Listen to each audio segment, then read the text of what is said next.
This is the Troll Patrol, live with Justin FREAKIN.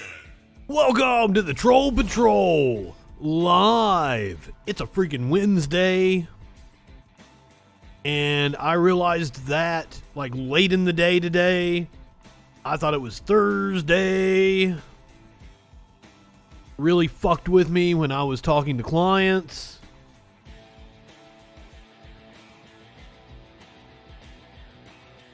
But that's one of the downfalls to staying up all the fucking night, falling asleep whenever you feel like it, making chili at 2:30 in the morning. I didn't think I was going to be here to have this show with you because I made chili at 2:30 in the morning last night. And it whooped my ass. But I am here, and we're firing on all cylinders now. This should be the first episode. Maybe it was last night's episode, but I think tonight is the first episode that will actually be up on iTunes. I'm finally up on the iTunes because I don't deal with Apple fucking anything. And I couldn't get it to confirm my Apple ID to actually put the show, because I've been trying for months now. Finally, what I had to do was download an Apple app to my phone and sign into it on the phone, and that actually unlocked my ID so that I could get on my PC, route the podcast through the Apple Podcasts and all that good shit. So we're on Facebook. I haven't been banned yet. I've been back for like 2 or 3 days and still haven't been banned. It's gonna be like a new record for me. I'm actually being a good boy and not calling people dumb fucks, because I want to be able to promote my show. God damn it. And what a fantastic show we have for you tonight. I felt like I half-assed last night's show. It turned out pretty good, other than, you know, the delay that happened over the course of the show. So by the time we get an hour and a half into the content, the chat was way behind. I'm looking at my bit rate right now, and that should not happen tonight. We're looking good. I think I've got it covered. But I've said that once before. Who fucking knows? We need better internet in the U.S. Hopefully that is part of the infrastructure package that we're going to be talking about tonight. We have got Senators Schumer and Sanders responding to Joe Manchin's request to put a pause on the $3.5 trillion infrastructure bill.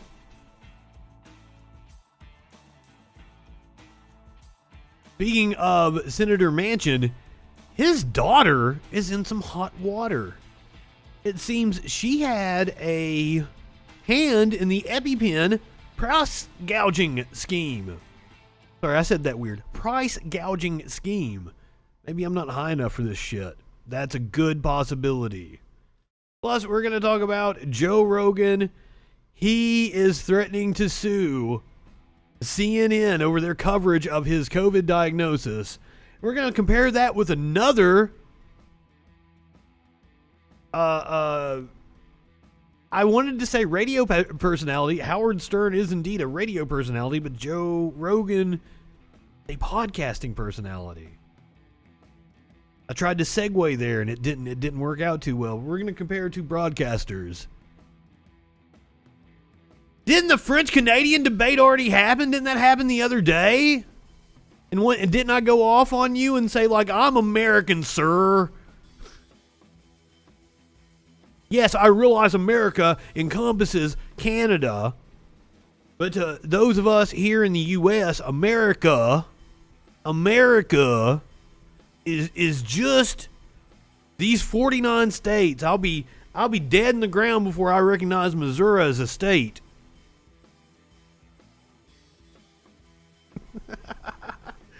Oh shit! I was gonna get some Canada in here because, like, Trudeau was pelted with gravel the other day at a campaign stop. Trudeau's just like, it's up to the police to investigate. Fucking Canadians. But, like, my teaser for tonight was Joe Biden fires Kellyanne Conway and Sean Spicer. and H.R. McMaster. And you may be saying, what? They worked for the government for Joe Biden to fire them? Yeah, we're going to get into that. Joe Rogan threatens to sue CNN, and Joe Manchin's daughter is caught up in a scandal. That's a lot of fucking Joe on the show tonight. So, if you're down with the Joe, this is a good show for you. Before we get started, Dan Crenshaw, hey California, I hope you're getting out to vote. This will be a close one. Vote yes on recall. We're going to go over the now. I wouldn't think that Dan Crenshaw would be tweeting this kind of shit out unless they were worried. We're going to go through the rundown. Steve Kornacki is going to give us the lowdown on what's going to go down in California. It seems to look pretty good for Governor Newsom.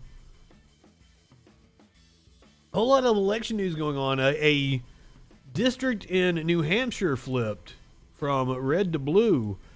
It was a Trump district in 2016, flipped to Joe Biden in 2020, and now has this is a state house seat. Now has a Democratic representative. Because that's the only way we're going to actually get policy done. Like, there's a lot of people on the left, or the leftist coalition, the Democratic coalition, who like to get all upset with Democrats for not getting anything done. But, like, I always point to the fact that the current coalition of Republicans didn't exist.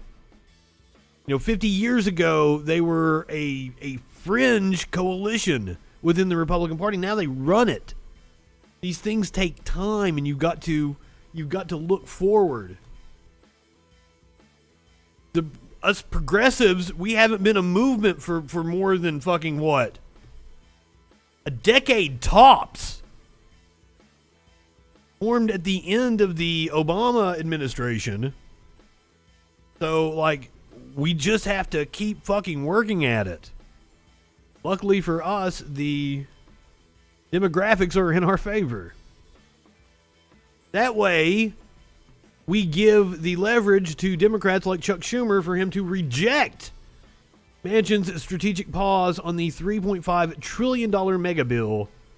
Reading from Politico, the majority leader enjoys a close relationship with his most vocal centrist, and Democrats are not yet alarmed about their internal whip count. Nancy Pelosi, Chuck Schumer, and especially Bernie Sanders is acting like he has this in the bag. So, I don't know that Manchin's not just, doing this for show. Chuck Schumer is brushing off Joe Manchin's call for a strategic pause on Democrats' spending agenda, vowing that the party will not slow its pursuit of a $3.5 trillion bill tackling climate change, tax policy, and beefing up social programs.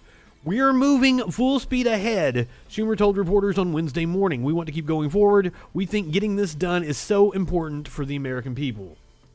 Senate Majority Leader's remarks signaled little public concern with Manchin's hardline position against the $3.5 trillion target as Democrats push to finish the bill early this fall. Schumer has set a soft target of September 15th for unveiling draft text, which will surely prompt a more vigorous discussion within the 50-member caucus about what, if anything, Democrats are willing to cut from their plan to satisfy moderates like Manchin. Manchin last week published an op-ed urging his party to slow down its work on the bill. It aims to pass along party lines using the budget reconciliation process, which can evade a GOP filibuster but will need every Democratic vote in a 50-50 Senate. Given his concerns about debt and inflation, Manchin wrote in the Wall Street Journal that he won't support a $3.5 trillion bill or anywhere near that level of additional spending without greater clarity. Well, I mean, it's in committee. Climate change again, like we saw the effects of last week when a fucking hurricane hit Louisiana and then shut down shit in New York City. Climate change again, which is gonna keep fucking rearing its head and costing us billions. Trillions. Climate change again. That problem that is going to permeate our society for the rest of my lifetime, for sure. Climate change. Schumer conceded on Wednesday that moderate Democratic senators like Manchin and Sinema don't see eye to eye with progressives like Bernie Sanders of Vermont and Elizabeth Warren in Massachusetts. Sanders sought as much as $6 trillion in spending and indicated on Wednesday he would not climb down any further. That $3.5 trillion is already the result of a major compromise. Now, today was Senator Sanders' birthday. I'm wearing his shirt in his honor. My Bernie fucking Sanders shirt. Let's hear more from the Senate Budget Committee Chairman. Sanders insists Dem spending package remain at $3.5 trillion. Manchin has warned the White House and congressional leadership that he has concerns about the proposal. At most, the West Virginia senator is open to supporting $1.5 trillion. That $3.5 trillion is already the result of a major compromise, and at the very least, this bill should contain $3.5 trillion, Sanders said in a call with reporters. Sanders has said that an overwhelming majority of the Budget Committee members supported his original $6 trillion bill, adding that he still believes more than $3.5 trillion is necessary. Senate Majority Leader Chuck Schumer also addressed the issue, saying that it is our intention to have every part of the Biden plan in a big and robust way. And one of the things that Bernie was fighting for just this morning on his fucking birthday was to move up the kick-in date, which was 2028, for Medicare to cover vision and dental. Bernie said, that's too long. It needs to kick in much sooner. And that is what he spent his birthday negotiating about. That's a true statesman, unlike Senator Joe Manchin, who was only in it to enrich himself and his family. Heather Bresch, Joe Manchin's daughter, played direct part in Epipen price inflation scandal. Heather Bresch, the former president and CEO of the drug maker Mylan, worked directly with the CEO of Pfizer to keep prices of the company's Epipen product artificially high, according to new documents released as part of an ongoing lawsuit. We're reading from The Intercept right now.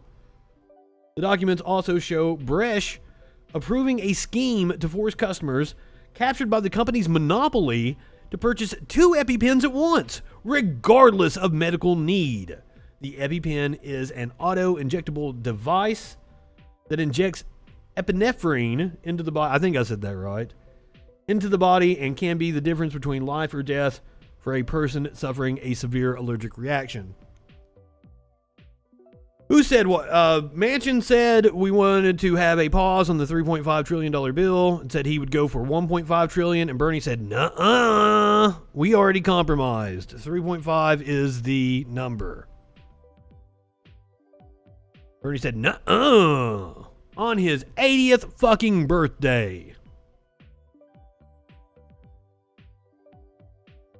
Yeah, Senator Manchin is a piece of shit. That's why we don't support conservative fucking Democrats. That's why we don't support conservatives in any way. We support politicians like Bernie Sanders who don't take corporate PAC money. But the right labels them fucking communist or socialist or whatever fucking ad hominem they can throw at them to try to scare their stupid ass followers into thinking that Bernie Sanders, AOC, Pramila Jayapal, Rashida Tlaib, Ilhan Omar, Cory Bush, Jamal Bowman, those types of politicians don't actually act in your best interest. They're secret communists! I had a dude today on some fucking page talking about how the communists had infiltrated the school system. I'm like, there's not even a fucking communist in this country. And he linked me to the Communist Party of the U.S., which, by the way, whose membership peaked at like 85,000 in 1942. That's an insignificant number. But hey, Biden is a secret communist. J. Rockefeller was a fucking... John D. Rockefeller was a secret communist, according to the propaganda site that I work for. Goddamn. The Biden administration plans to reevaluate the Trump plan on drilling in the Arctic. Now, I've went over this before. I don't think that the Trump administration ever expected to sell off any part of the Arctic refuge. I think their intention was...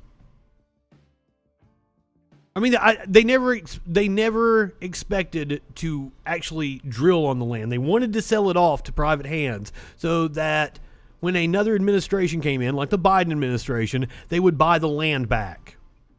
It was another way to defraud taxpayers, and that's exactly what's happening. Interior reevaluates Trump plan to open up most of Arctic oil reserve for drilling. Interior Department is reevaluating the Trump administration's plan to open up 82% of an Arctic oil reserve to drilling. In a memo released as part of a court case Tuesday, Interior official Laura Daniel Davis directed the Bureau of Land Management to undertake an evaluation of the plan and environmental review that were completed last year regarding the National Petroleum Reserve in Alaska. Daniel Davis, the department's principal deputy assistant secretary for land and minerals management, also wrote that the review may prompt a new decision on how much of the reserves should be open for drilling.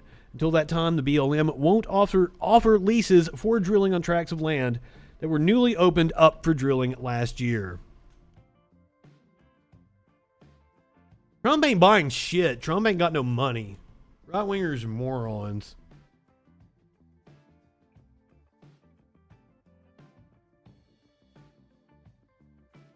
Biden's basic question in a 2009 White House meeting exposed the folly of the Afghanistan war. Once again, I never expected that I would be here. If you told me a year ago that I'd be sitting here praising Joe Biden's foreign policy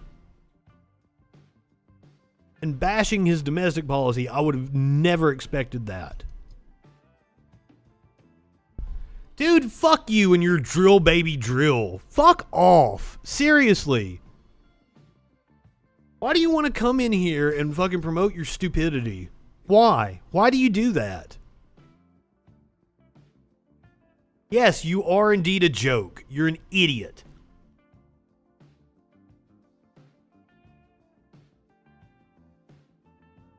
On the afternoon of October 9th, 2009, President Barack Obama met with his top generals, cabinet officials, and his vice president to hash out strategy for the war in Afghanistan. This is from The Intercept last week. Earlier that morning, Obama learned he'd been awarded the Nobel Peace Prize. The war in Afghanistan was now 8 years old, and Obama had campaigned on the idea that the Bush administration's effort had been headed in the wrong direction. Generals Stanley McChrystal and David Petraeus, along with much of the military brass, were pushing for a troop increase of 40,000 to 85,000 in Afghanistan. Doing so would allow for a counterinsurgency strategy, they claimed, and would give the Americans time to recruit and train a larger Afghan national army and police force. The pivotal meeting is captured in Bob Woodward's 2010 book, Obama's Wars. Advocates for an expanded war found their most nettlesome opponent in Joe Biden. As I hear what you're saying, as I read your report, you're saying that we have about a year, Biden said to McChrystal, and that our success relies upon having a reliable, a strong partner in governance to make this work. McChrystal said yes, that was the case. Biden turned to Carl Eckenberry, a former general who was now the ambassador to Afghanistan. In your estimation, can that be achieved in the next year? Eckenberry told Biden no, it was not possible because there was no strong, reliable partner in Afghanistan. Eckenberry followed with a pessimistic 10-minute assessment of the situation and pinpointed another logical failure that would manifest itself more than a decade later. We talk about clear, hold, and build, but we actually must include transfer into this, Eckenberry said, adding that to eventually withdraw, the transfer was key. Eckenberry said he would challenge the assumption that the U.S. and the Afghan government were aligned. Right now, we're dealing with an extraordinarily corrupt government. Petraeus, when he spoke, acknowledged what had become obvious. I understand the government is a criminal syndicate. This was the top military brass in 2009. Almost exactly 12 years ago. I understand the government is a criminal syndicate. They knew this 12 fucking years ago and allowed it to continue. And now the right has the audacity to blame Biden for having to trust a criminal syndicate to stay together long enough to allow U.S. troops to withdraw. But we need to help achieve and improve security and, as noted, regain the initiative and turn some recent tactical gains into operational momentum, Petraeus said, adding that he strongly agreed with McChrystal's pitch for a larger force. Biden cut in. If the government's a criminal syndicate a year from now, how will troops make a difference? And the answer is they won't.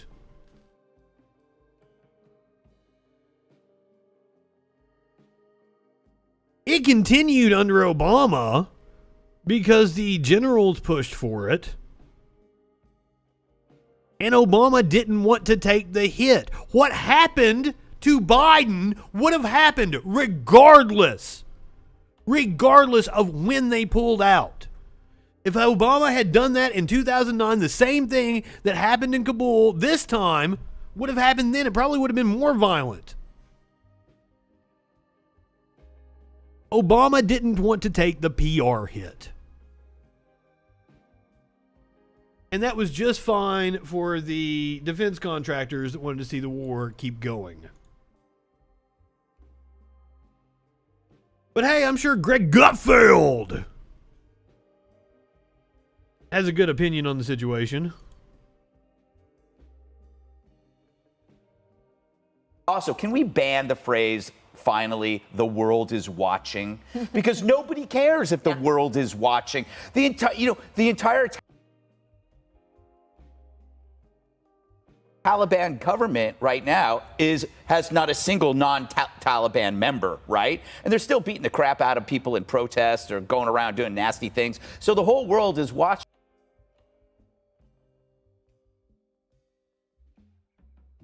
Means nothing if you don't do anything after you're watching. It's like people who hold up smartphones while you're being attacked. It's like, could you help me? Put down the phone and help me, you big jerks. It goes back to, everybody agrees.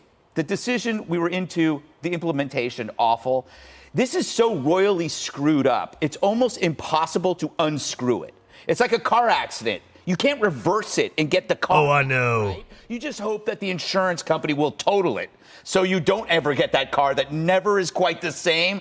So I think that, there's no way to undo this. What in the fuck is that, unicorn pony fucking cup he's drinking out of? Now, we're kind of, we didn't accept this, but we're now along for the ride. No, I came in right after that happened, and you told me about him. General, not even sure. Adam linked me to his channel, but he had just went off. They're not even sure what's going on. And so we have to be there. I mean, we just have to sit there and deal with it. We have no intel. We're told what the Taliban are doing by the Taliban, and we're telling them what we want. Please don't hurt the Americans, and we'll reward you. So we're the first nation in history to actually extort ourselves. What? That's all. That's fucking... One, I don't think that's true. There's probably been many countries extort themselves, but the U.S. does it over and over and over again. God damn, Gutfeld, you're stupid.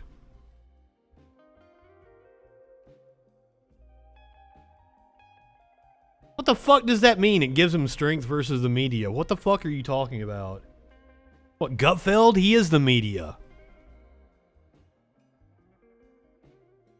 Lindsey Graham thinks we will need to reinvade Afghanistan. The war hawks are already at it. Hear what he had to say to the BBC.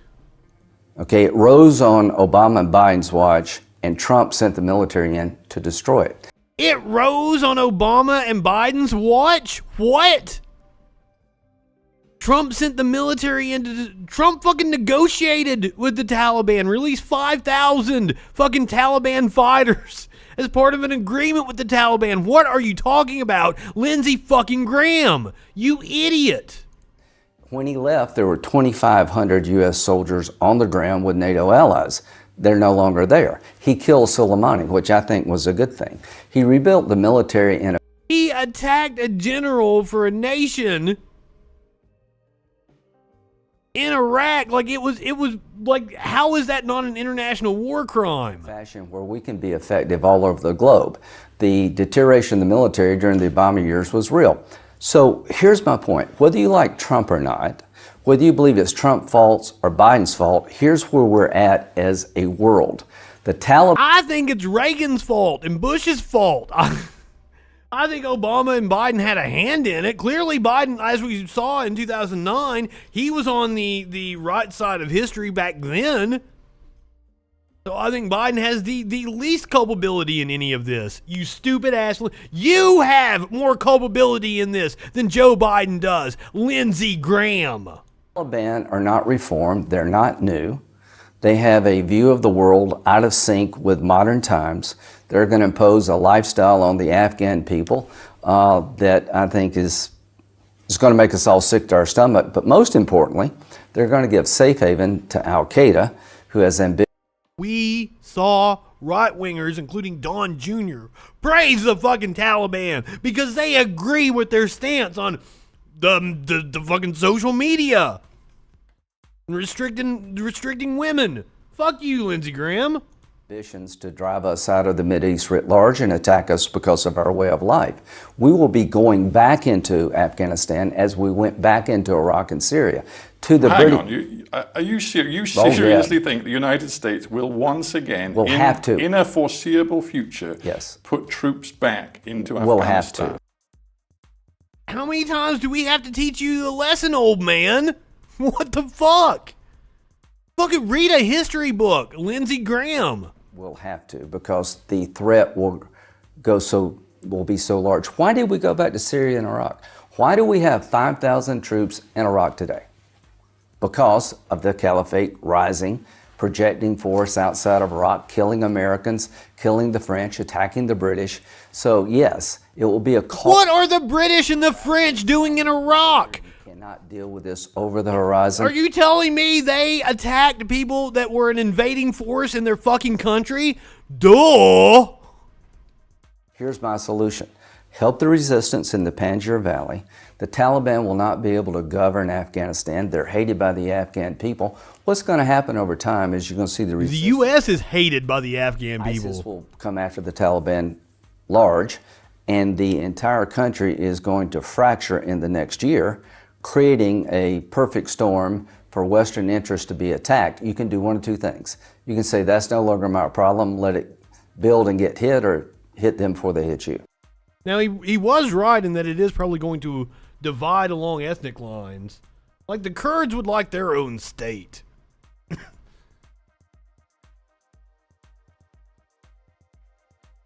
Yeah, the Panjshir Valley has already collapsed in the last couple of days. The Taliban has taken over.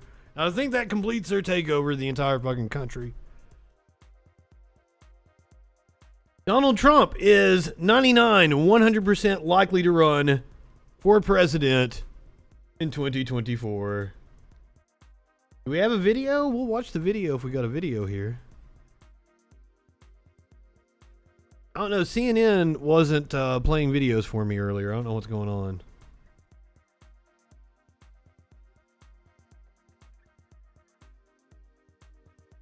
I'll turn off my ad blocker. How about that? Does that make you happier?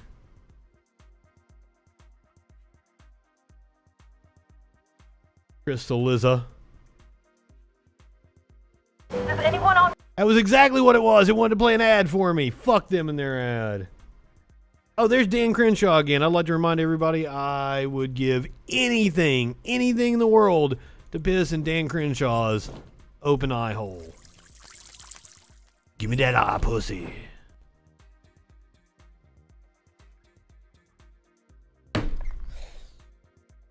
Just letting everybody know, in case you're joining me for the first time, that I do often. Summer, so I wore this t-shirt to celebrate. Nobody cares what you're wearing, Crystal Liza. Have a conversation with any Republican, or really any person, and tell them you're a political reporter. Right? And the first question you almost always get is this. So, is Trump running again?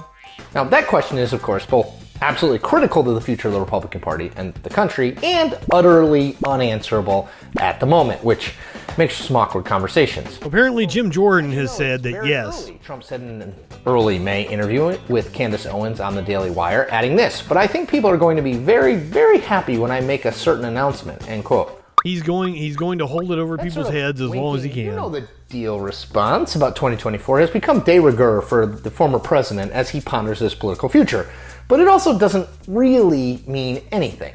He's trying to manipulate the news cycle as well. Unofficial start of the 2024 campaign.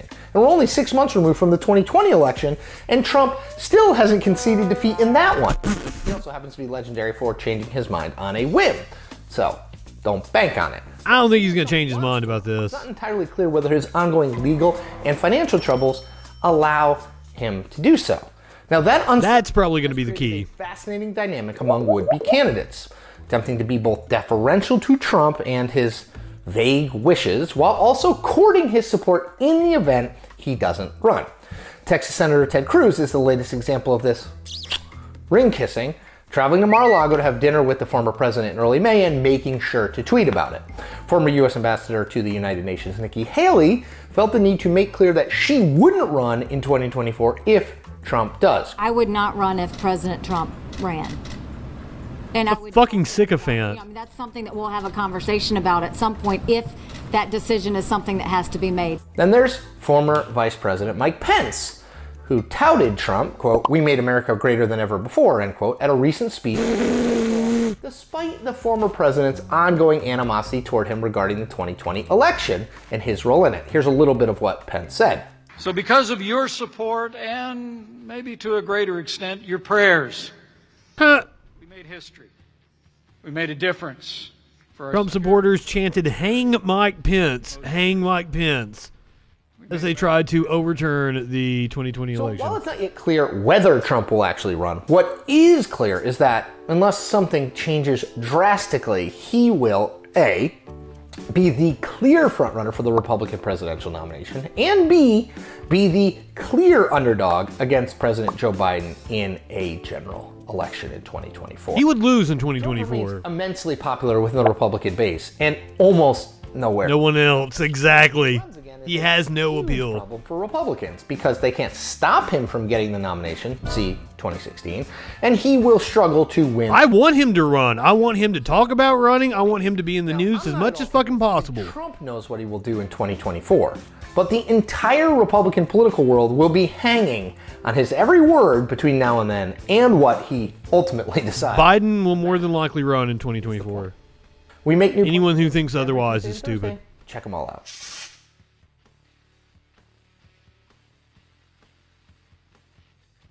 Dude! Yeah.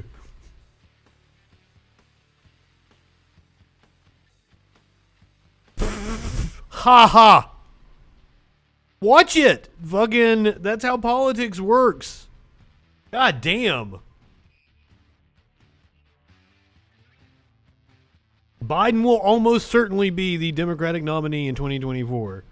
Now, that doesn't mean that me and the Progressive Coalition aren't going to wage a campaign. Yes, Merkin, welcome to the not Time Warp edition of the Troll Patrol Live. We are actually live tonight.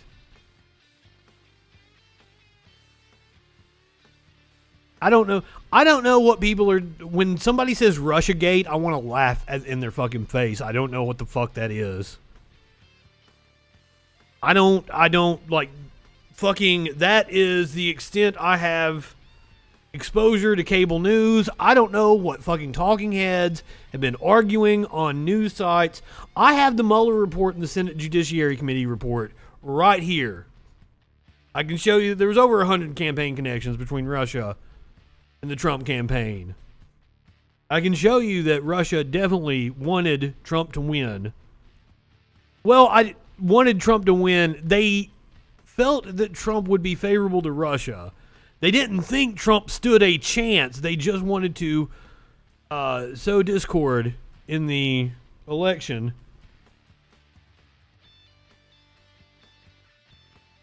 What are you talking about? Russiagate. I hate people using that term. What the fuck are you talking about? I want somebody to explain to me what Russiagate is.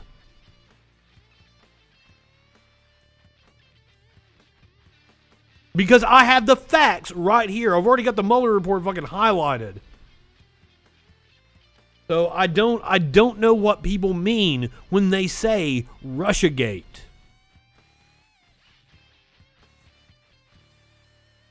We also have a story coming out yesterday, I think it was, about China picking up those very same tactics and using it to spur protests against COVID-19 information earlier in the year. Interesting. Yeah, that whole day attacked us because of I watched a Frontline. It was like 20 years since 9/11 or whatever. I watched like the first part of it last night. And the whole Bush speech was like, they attacked us for our freedom. No, they didn't. You're a propagandist. You're a piece of shit.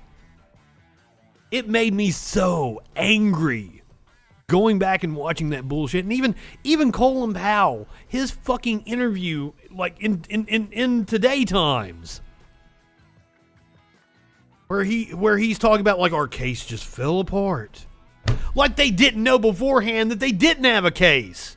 They knowingly lied us into war, and nobody was held accountable. And right-wingers are losing their minds, wanting to impeach Joe Biden and put him in jail for fucking what? Bush lied us into war. How many thousands of fucking innocent Americans, innocent Afghanis died because of Bush's lies for his buddies to make money? But that doesn't make right-wingers outraged. No, we've got to throw shit at the dude that actually did the right thing and got us the fuck out.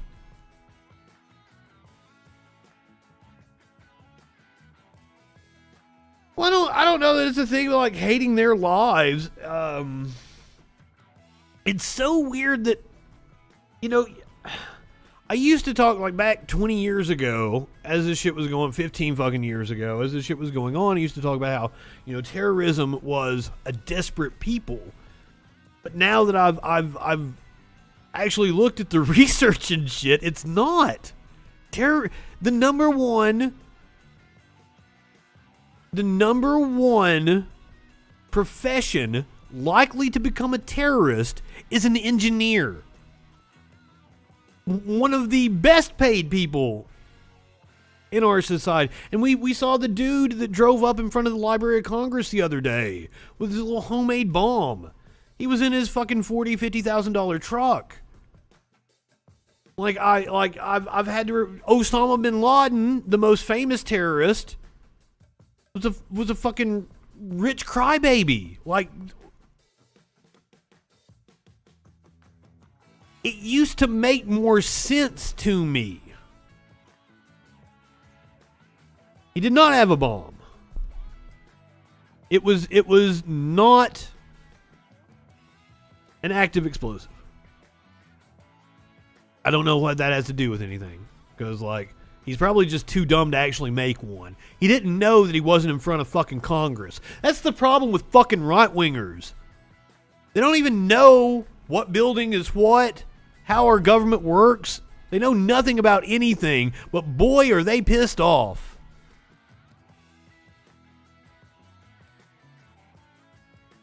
Most of them couldn't pass a goddamn civics class.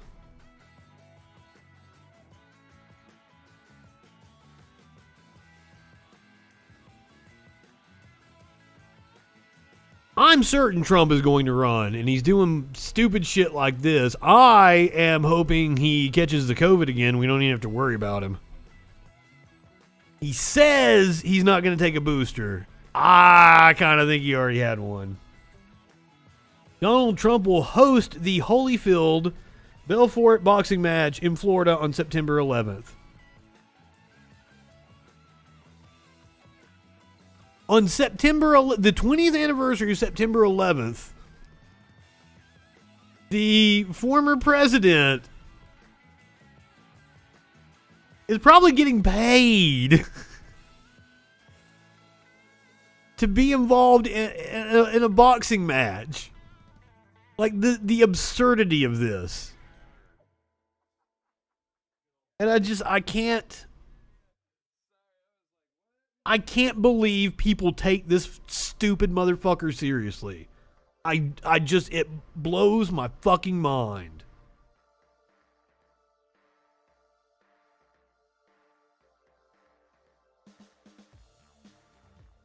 But speaking of taking Trump seriously, prosecutors in Georgia are definitely taking his election interference seriously. Fulton County investigation into Donald Trump is moving forward. This is from the Atlanta Journal-Constitution. Fulton County District Attorney Fannie Willis investigation into whether former President Donald Trump broke state laws by trying to overturn the results of the election is moving forward. Over the holiday weekend, the Daily Beast quoted Secretary of State Brad Raffensperger confirming that Fulton County investigators have asked us for documents. They've talked to some of our folks, and we will cooperate fully. The outlet reported that investigators have interviewed at least 4 people, including Office Attorney Ryan Germany, Communications Specialist Ari Schaefer, Chief Operating Officer Gabriel Sterling, and Outreach Director Sam Teasley. We're told that Raffensperger has yet to be interviewed. Investigators are coordinating with federal lawmakers probing the January 6th insurrection at the Capitol to share documents that could be useful to the state probe, according to a person with direct knowledge of the discussions. The DA's office is focusing on the January 2nd phone call Trump placed to Raffensperger, in which he urged his fellow Republican to find the votes to reverse Joe Biden's win in Georgia. But the investigation could also extend to Trump's attorney, Rudy Giuliani. Do you think we're stupid? You think we're fools? Yes. Apparently trying to charge an exorbitant amount on Cameo, who promoted lies about election fraud in a state legislative hearing, and U.S. Senator Lindsey Graham of South Carolina, who was accused by Raffensperger of urging him to toss mail-in ballots in certain counties. Graham and Giuliani have denied any wrongdoing. Not clear how quickly the investigation is proceeding, but we're told to expect significant developments within months.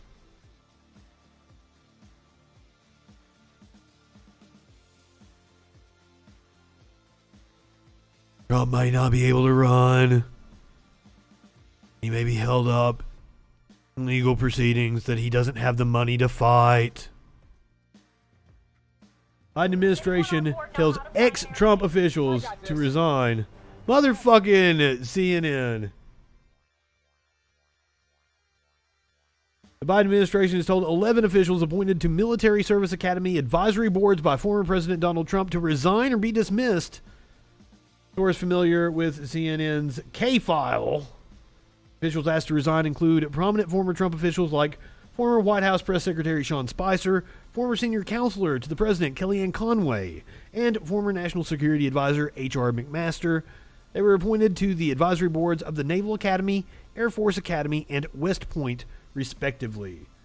We'll get the CNN piece on this. 11 officials who had been appointed to military service academy boards by former President Trump to... I think we have Kellyanne's response in this. Those told to resign include prominent officials such as Sean Spicer, Kellyanne Conway, David Urban, H.R. McMaster. White House Press Secretary Jen Psaki answered questions this afternoon about whether President Biden was politicizing the issue. I will let others evaluate whether they think Kellyanne Conway and Sean Spicer and others were qualified or not political to serve on these boards. But the president's qualification requirements are not your party registration. They are whether you're qualified to serve and whether you're aligned with the values of this administration. Well, Kellyanne Conway just responded on Twitter with a copy of the letter she sent back to President Biden, which concludes, "I'm not resigning, but you should." Let's discuss. Sungmin, let me start with you. Psaki was responding to your question there, but we should point out, it's not just... Dude, DK, I don't give a shit. What the fuck you want to throw up? Oh, but Biden did this. That has nothing to do with what we are talking about. Go the fuck away, dude. I'll have somebody ban you. Like, that is completely irrelevant. I don't give a shit what you're talking about. Fucking Biden misremembers shit all the time. That's been his entire fucking political career. I don't give a shit. I voted for Biden to empower Bernie Sanders. I voted for Biden to empower AOC, Pramila Jayapal. Fucking fuck Biden. I don't like him. I give him credit where credit is due. I criticize him where it's warranted. But I do not give a shit about some hearsay gossip about, oh, Jewish leaders said he didn't actually visit. Fuck the fuck off. It has nothing to do with policy, which is what we are talking about here.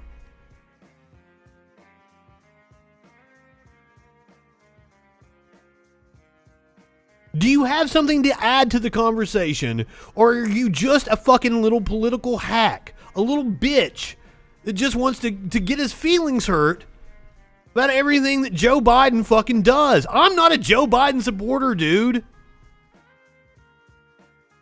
It was a strategic vote to empower the coalition that I'm a part of. Letting right-wing idiots like Trump win another election and run the government doesn't help me. Nor does it help you. You were voting against your own best interest if you supported the dumb fuck. Every Democratic president in my lifetime has cut the deficit, with one being the only politician in like a century to balance the budget. Every Republican in my lifetime has wrecked the economy, started stupid ass wars, been involved in just the most outrageous, heinous fucking acts. Like Ronald Reagan, who sold arms to the Mujahideen, trained the goddamn Taliban that we're fighting now that all the Republicans are bitching about. Use the funds from that sale to fund fucking right-wing death squads in South America and flood the streets of the U.S. with crack. So I don't give a shit if fucking 80-year-old Joe Biden, I'm sorry I got corrected the other day, he's 78 or 79. If almost 80-year-old fucking Joe Biden can't remember shit anymore, fuck off. I don't care.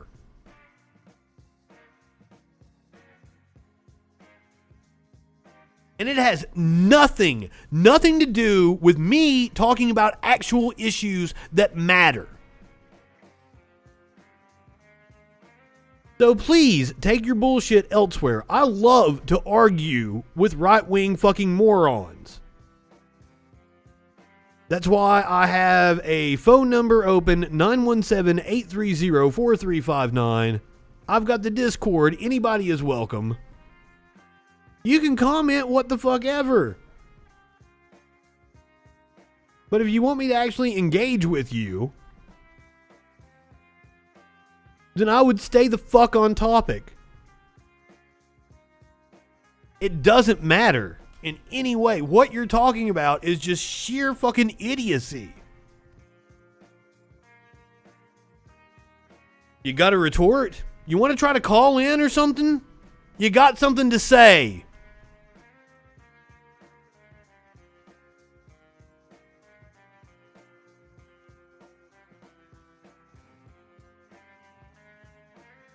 Well,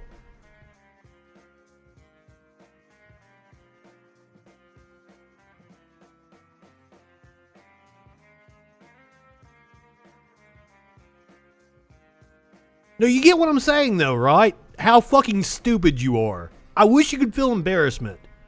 Please feel embarrassment. It would save the rest of us a lot of time. But I mean, clearly I wanted to engage with what you said because fucking yelling at dumb fucks is my bread and butter over here. It's good content.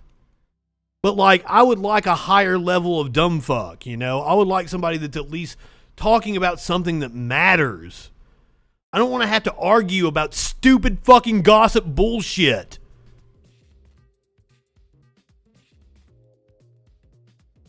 Political figures like Kellyanne Conway. Not high enough for this shit. Fired from these boards includes David Urban, who used to be a commentator here. He went to West Point. H.R. McMaster, who he was fired from the board of West Point today by Biden, but on Saturday he's going to get their highest alumni association award for graduates. So there are some individuals that have a claim to these positions who were just fired. Right. And the point that Jen was making to our questions earlier today is that these are presidential appointees. So, of course, they serve at the pleasure of the president who is in office. And she said she wanted appointees to the board that would better reflect the president's values. But also these boards, traditionally, these are, largely advisory and ceremonial. A lot of these they're 3-year terms. They go across administration. So it was an interesting move by the administration to do this. Now, how far the former Trump officials Trump did it. Make it an issue, we'll have I don't know for like those specific boards, but he asked all kinds of Obama appointees to resign. Push this on a little bit further. Right, and it wasn't exactly a letter that was demonstrating that she was capable of doing the job in a nonpartisan way. True.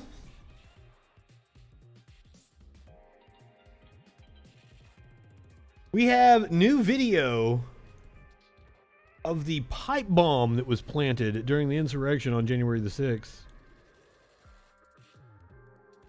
We have some breaking news on that front coming out of Washington.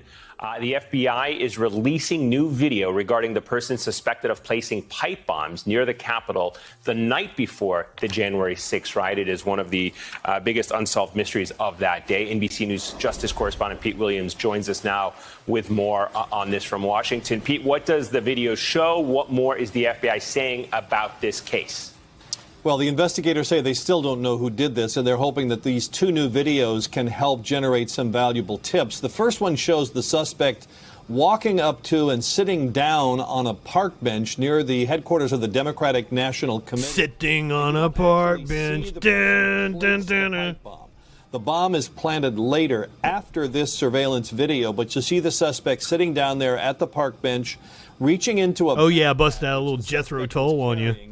And taking out what appears to be a phone. You see the suspect sort of illuminated here in just a second from the light from the cell phone as the suspect apparently looks at the phone, then puts it back in the backpack and walks away. The suspect was wearing a face mask, gray hoodie, black and white gray. Well, good on them for wearing a mask. Turf shoes and gloves in addition to carrying a backpack. Now, all this happened... I mean, that's the funniest thing about the insurrection is that all the fucking...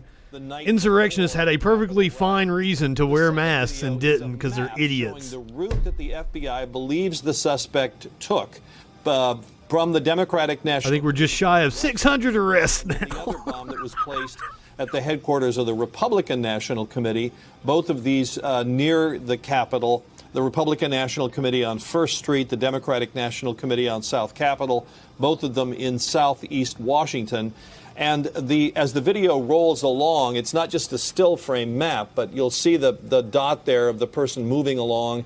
And then the video also, there's a version of this video that lays in previously seen surveillance videos of the suspect walking along those various places. So there's, I gather, 2 versions of this map. One shows the route itself.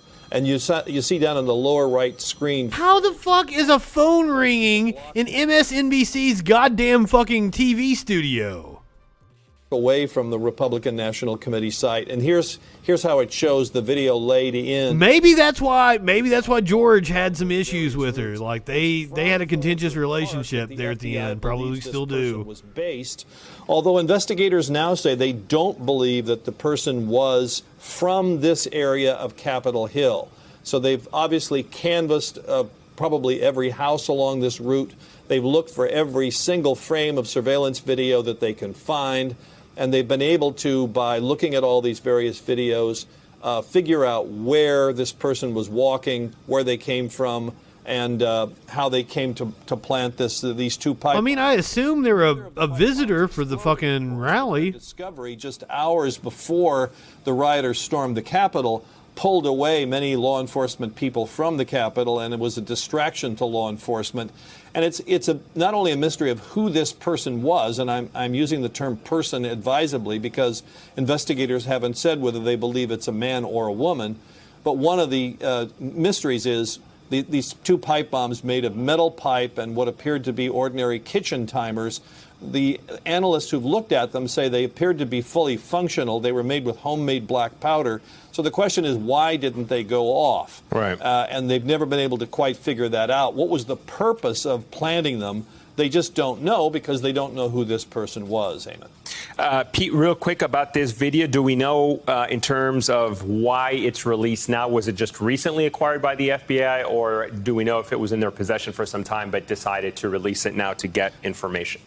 Well, with all of these videos, they sort of follow the same function. When they get their hands on it, the first thing they do is analyze it and try to extract every last bit of evidence out of it before it's released publicly to see if there's something that can give them a jump on who this person is. When they're satisfied that they can't get anything more out of it themselves, that's when they turn it loose. They've done this now 3 or 4 times with different videos, hoping that somebody will see something in the way this person moved, their mannerisms, the route they took. Is there something familiar that will strike people as familiar and make them want to call the FBI? I should say you can see these videos yourself on the FBI's website. Interesting. Now, there was a pipe bomb planted at both the DNC and the RNC. I wouldn't put that past Trump supporters who clearly were chanting "Hang Mike Pence." It was still the MAGA crowd that was there for the rally, I'm sure, and I wouldn't be surprised to find out that they were working with the Oath Keepers or the Proud Boys, who are on video the night before talking about the coordinated effort to attack the Capitol. Speaking of which, here we got a story about the Oath Keepers, one of which snitched on himself to an FBI agent. This motherfucker right here. An Oath Keeper and accused Capitol rioter who owns a tattoo parlor in upstate New York unwittingly poured his heart out to an off-duty FBI agent who'd stopped by his business for an appointment. Dumbest fucks walking the planet. Robert Minuta, who's facing serious conspiracy charges for his alleged role in the January 6th insurrection, was lulled into a false sense of security when a group of people, including the agent, booked an appointment to get matching tattoos at his parlor, Casa de Dolor, in Newborough, New York, on July 17th. During the 3.5 hours that the off-duty Fed and his entourage were getting tattooed, Minuta covered a lot of ground with regards to his case. According to recently unsealed court documents, he even ordered pizza. Minuta told the group that his life had been crazy since the 6th of January. According to the unclassified FBI memo, he explained that he was part of the security detail for right-wing operative and Trump ally Roger Stone on January 6th. Who I guarantee was behind coordination between the groups. He called the conspiracy charges fake. Said he wasn't involved in any conspiracy and claimed he saw Antifa at the Capitol. FYI, there's absolutely no evidence to suggest that anti-fascist protesters were present at the Capitol. He said he had to turn in his firearms in exchange for being released pending the outcome of his jury trial, and has had some problems with security at airports, plus his travel is limited. He also talked about how his tattoo parlor had been vandalized in March after he'd been charged in connection with the Capitol riot. Oh, wow! Somebody vandalized your tattoo parlor. Are you one of the ones that smeared shit on the walls of the Capitol? Did you steal a door? Did you steal a door, motherfucker? The parts of the FBI memo are redacted. For example, Minuta told the group that I keep wanting to say like Menudo. Minuta told the group that he spoke to someone twice on January 6th, once to provide information about someone's security detail and another to advise that when the detail left. He also said that the FBI already knew about those calls having gone through his phone records. The off-duty agent who submitted a memo to the FBI about their conversation in the tattoo parlor insists that Minuta volunteered the information about his case and that the agent asked only one clarifying question, which was whether the felony charges he was facing were for conspiracy. But Minuta's lawyer is arguing the conversation wasn't a cool way to get information out of her client and that the interaction violated his constitutional rights. In a motion filed earlier, which I mean, hey, I can't blame a lawyer for trying to do whatever legal wrangling they can. Like, they have to act in their client's best interest, and their client's best interest is to get off, so I can't fault the lawyer for that, but like, just, that's hilarious. In a motion filed earlier this week, she asked the judge to throw out Minuta's case entirely. The Oath Keepers, an anti-government conspiracy-oriented militia, has been under intense scrutiny since nearly 20 of its members have been charged for their alleged involvement in the January 6th riot. In addition to being an Oath Keeper, Minuta had been photographed at earlier pro-Trump rallies in Washington, D.C., marching alongside members of the Proud Boys, another group that's overrepresented Capitol riot defendants. Look at this motherfucker right here. He was involved in stealing that door, or he smeared some shit on the walls. Look at him. He had to do it.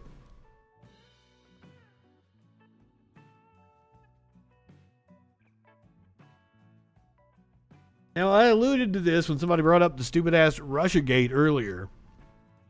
A pro-China online network used fake accounts to urge Asian Americans to attend protests.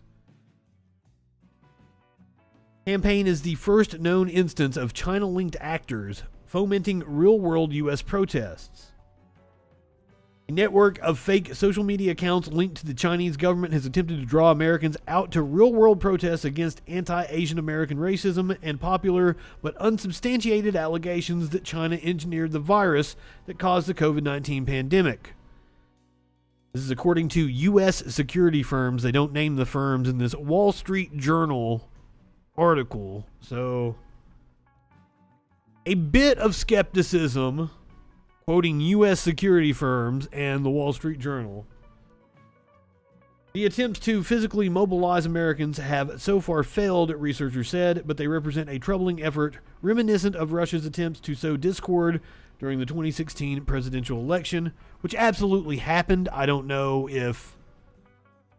I want somebody that uses the word Russiagate to actually explain to me what they mean by Russiagate, so I can tell them whether the claim is false or not.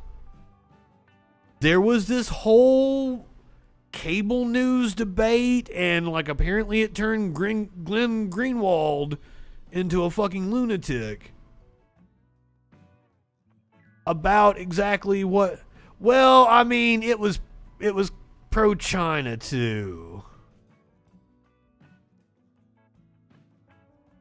But yeah, like it does, like, it's not like they're funneling just complete conspiracy theories into the hands of dumb fucks like Russia did in 2016. And probably continues to do to a much lesser extent. I'm like omniscient online, like I'm omnipresent on there. The internet changed at like the end of 2015 into 2016. There was something funky going on. Now it's, a lot of it was like, do I think I interacted with fucking foreign trolls? Not that likely. Most of the people I interacted with are dumb fucks from, down the road. But like, Russia did plant the seeds of actual conspiracy theories and made like stupid ass memes and shit that was easy for dumb fuck right wingers to share out. And like, it's so easy to manipulate idiot ass right wingers. It really is.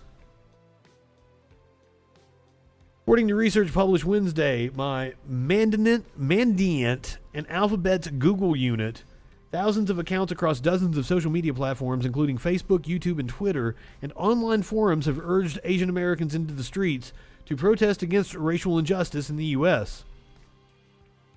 In one example, the network encouraged Asian Americans to show up to a protest on April 24th to fight back against unsubstantiated theories that the virus that caused the COVID-19 pandemic was deliberately engineered in a Chinese lab.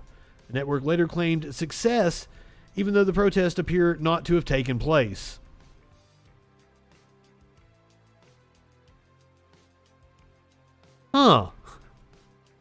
Asian Americans have increased during the Oh, I'm sorry, I was blocking a line there. Asian American advocacy organizations have said hate crimes against Asian Americans have increased during the pandemic. The sentence Asian Americans have increased during the pandemic just didn't seem right. A trend that led to passage in May of bipartisan legislation in Congress intended to address the issue. Mandiant and Google, these are the security firms, didn't directly attribute the activity to the Chinese government, a finding that often requires nation-state espionage tradecraft, typically unavailable to private tech firms. But the activity is almost certainly supported by a government sponsor, either directly through a government agency or a third-party contractor. In addition to aligning with China's strategic interests, the campaign appears to involve significant resources based on the growing scale of this operation. The Chinese government has broadly denied targeting the U.S. with online influence campaigns or disinformation. What is up, Media Winch? Don't think the chat is funky tonight. Now, speaking of conspiracy theories, QAnon believers in California, QAnon believes California recall election will somehow see Trump reinstated. Let me read that one again for you. QAnon believes California recall election will somehow see Trump reinstated. Do you think we're stupid? You think we're fools?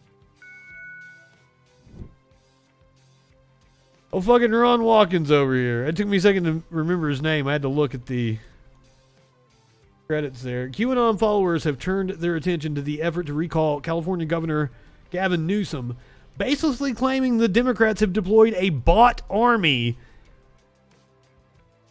to prevent Republicans from voting, and suggesting Newsom's recall will somehow trigger Donald Trump's return.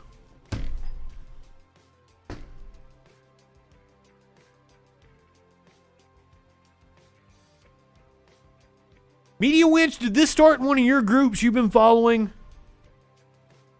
Is this a Shasta County thing? Is this where this shit comes from? Or is this strictly on the boards? QAnon as a movement is sustained by the constant promise that the storm, the movement QAnon followers believe former President Donald Trump will rise up and reveal the true horror of a Democrat-led child sex trafficking ring is just around the corner. But because the storm is made up and never actually going to happen, QAnon influencers instead cling on to real-world events to keep followers engaged. For months now, that focus has been on the Arizona audit of the Cyber Ninjas, the company running the recount coming down with COVID-19 and the report being delayed once again. QAnon influencers are now directing their followers' attention to the upcoming recall election in California. Over the weekend, Ron Watkins, who facilitated QAnon's rise on his website 8kun, stuck on the mask. Oh, but we have conclusive evidence that the masks fucking work. There are only 2 counties in Tennessee. Only 2 counties that had no opt-out mask policies. Guess which 2 counties have the lowest transmission rate by a country fucking mile. Conclusive fucking evidence. Like, you can't dispute it. And these people are still like, masks don't work. Fucking right-wingers are morons. And like, I had an argument with some idiots on a dear friend's page. Like, I don't know why she puts up with my bullshit. But like, these people are all like, well, I got vaccinated, but I had reservations, and people with reservations are perfectly okay. Like, no, what reservations? These reservations are coming from right-wing fucking propaganda. Medical professionals will tell you what is fucking up. And it ain't that you should have reservations about the fucking vaccine. And you should absolutely be out there. We, like, the map, like, we're like the worst country for transmission right now, except like Mongolia. The map is insane, despite the fact that we have access, the most access to vaccines, the most access to the monoclonal antibody treatments. And still, we are one of the countries with one of the highest transmission rates. It's fucked up. What the hell is going on? And what the fuck is I was praising Biden earlier for knowing what the fuck he was talking about with Afghanistan, but now what the fuck are you doing, motherfucker? Why are you letting kids die? Why are schools doing this start and stop bullshit? Why are we not receiving aid from the federal government? What the fuck is Congress doing? I mean, I know the infrastructure bill, and I talked about that earlier, but fuck! Get off your asses! We have to get this under control. Our hospitals are failing and rationing care, and part of that has to do with the for-profit system. I'm old enough to remember when Obamacare was being debated and the right wing was talking about how, hospitals are going to ration care under Obamacare. No, it's happening now because of the private system. We're going to talk about that here in a second. I'm off topic here. We're still on the traitors. Over the weekend, Ron Watkins, who facilitated QAnon's rise on the website Epipen, posted a series of messages about the California election to his Telegram channel, making baseless allegations that Newsom had deployed a bot army in order to attack you and try to convince you not to go out and vote. In another message, Watkins wrote, "They hired a bot army to convince you not to vote in the California recall because they are panicking." They have no reason to panic, by the way. Another major QAnon influencer, John Sable, the organizer of the biggest QAnon conference and who is known online as QAnon John, boldly proclaimed that recalling Newsom will trigger the beginning of the storm. Dethroning Newsom is the catalyst for the main event, Sable wrote on his Telegram channel over the weekend. It is unclear what bots Watkins is speaking about, but the most recent polling suggests that Republicans are far more likely to actually vote in the election than Democrats. The polls suggest it will be a tight race over whether or not Newsom is recalled, with no votes currently having a slender advantage. Voting is already underway to decide if California voters want to replace Newsom. The governor has faced several recall campaigns since being elected in 2018, but a campaign launched last year after Newsom initiated statewide lockdowns to battle the pandemic succeeded in getting the 1.7 million signatures to trigger a vote. Now, if Media Winch is still in here, I want to ask you, do you think the amount of people that have been charged in the Capitol riots, such as our friend Ben Martin, do you think that might have a detrimental effect on the recall campaign because some of their most, fervent supporters aren't going to be there to fucking actually cast a no ballot or a yes ballot? Yes on recall.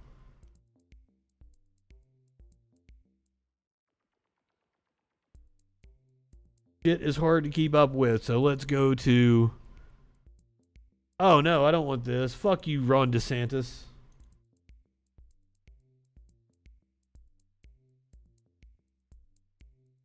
Oh shit, we're gonna have a media winch in the Discord with us. Oh fuck.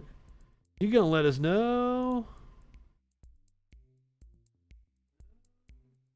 Are you there, girl? Fuck these people, dude. Okay. We were getting ready to watch Steve Kornacki break down the recall, but I want your thoughts from on the ground out there in Cali. What's going on? As far as polling looks, and we know that polls can be deceiving. That's what she said. It looks like Newsom's running about, was it like 53 to 42% gonna keep his job? It's all about turnout, right?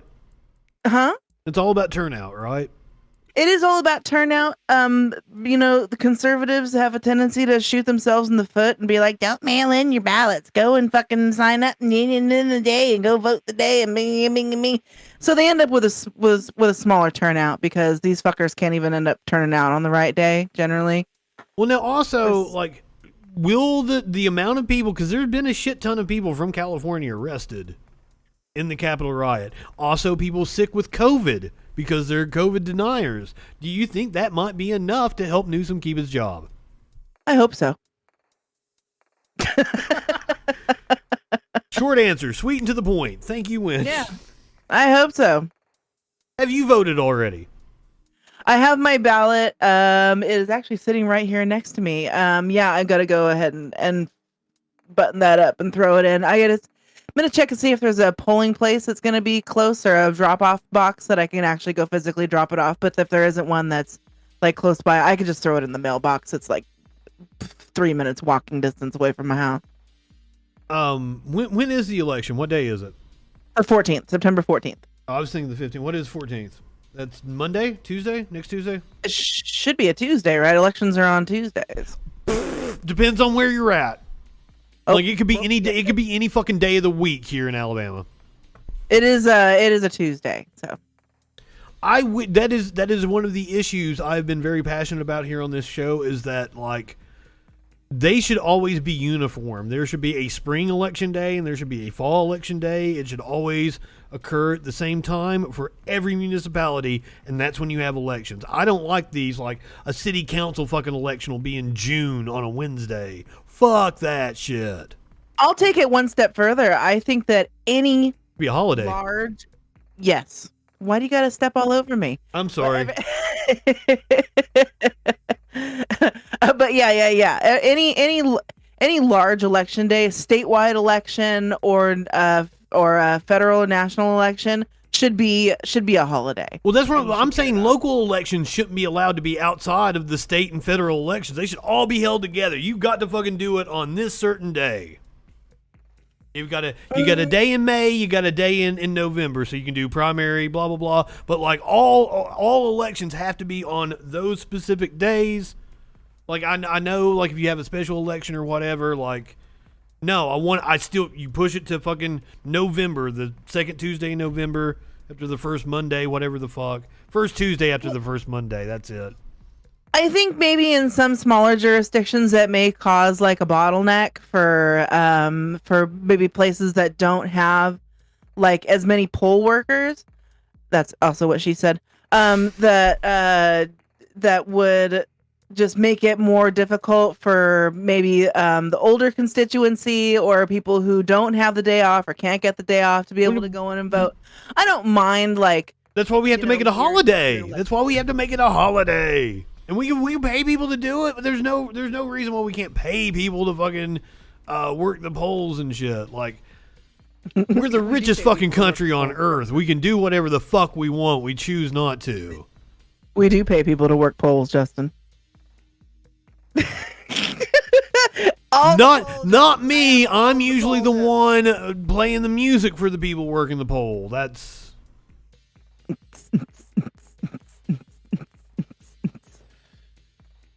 I am not stripping on stream for those of you listening to the podcast. Not stripping on stream. I mean, you would have to have at least, you would have to have somebody on like live stream, but for the podcast people, somebody would have to be there to like describe it. Instead of having like an ASL person, I have to have somebody like calling commentary for the podcast. Why not both? And now he's whipping out his hairy nipple. Oh yeah, I would love to see somebody sign what like hairy nipple looks like. He calls this one the baby elephant. Oh, there was a strange disturbance that shook the ground in Tennessee, and everybody was like asking what was it, and I was like, I unzipped my pants.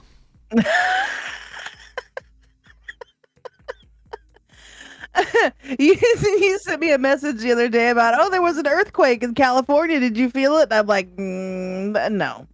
It was in Central California. I just didn't realize it was, central, like what, 4 or 5 hours north of you? South, yeah. It wasn't that. What? I'm horrible with directions. Well, I'd never even heard of the place where it happened anyway, so. Me either, to be perfectly honest with you. Pacific Palisades or something like that. I don't remember. Well, also, like, I'm not really aware of, like, how it was like a 3-something. I don't know if that's big or small. I don't know how, like. No, that's a small one, isn't it? Yeah. Well, like a 6 or a 7 is a really big one, right?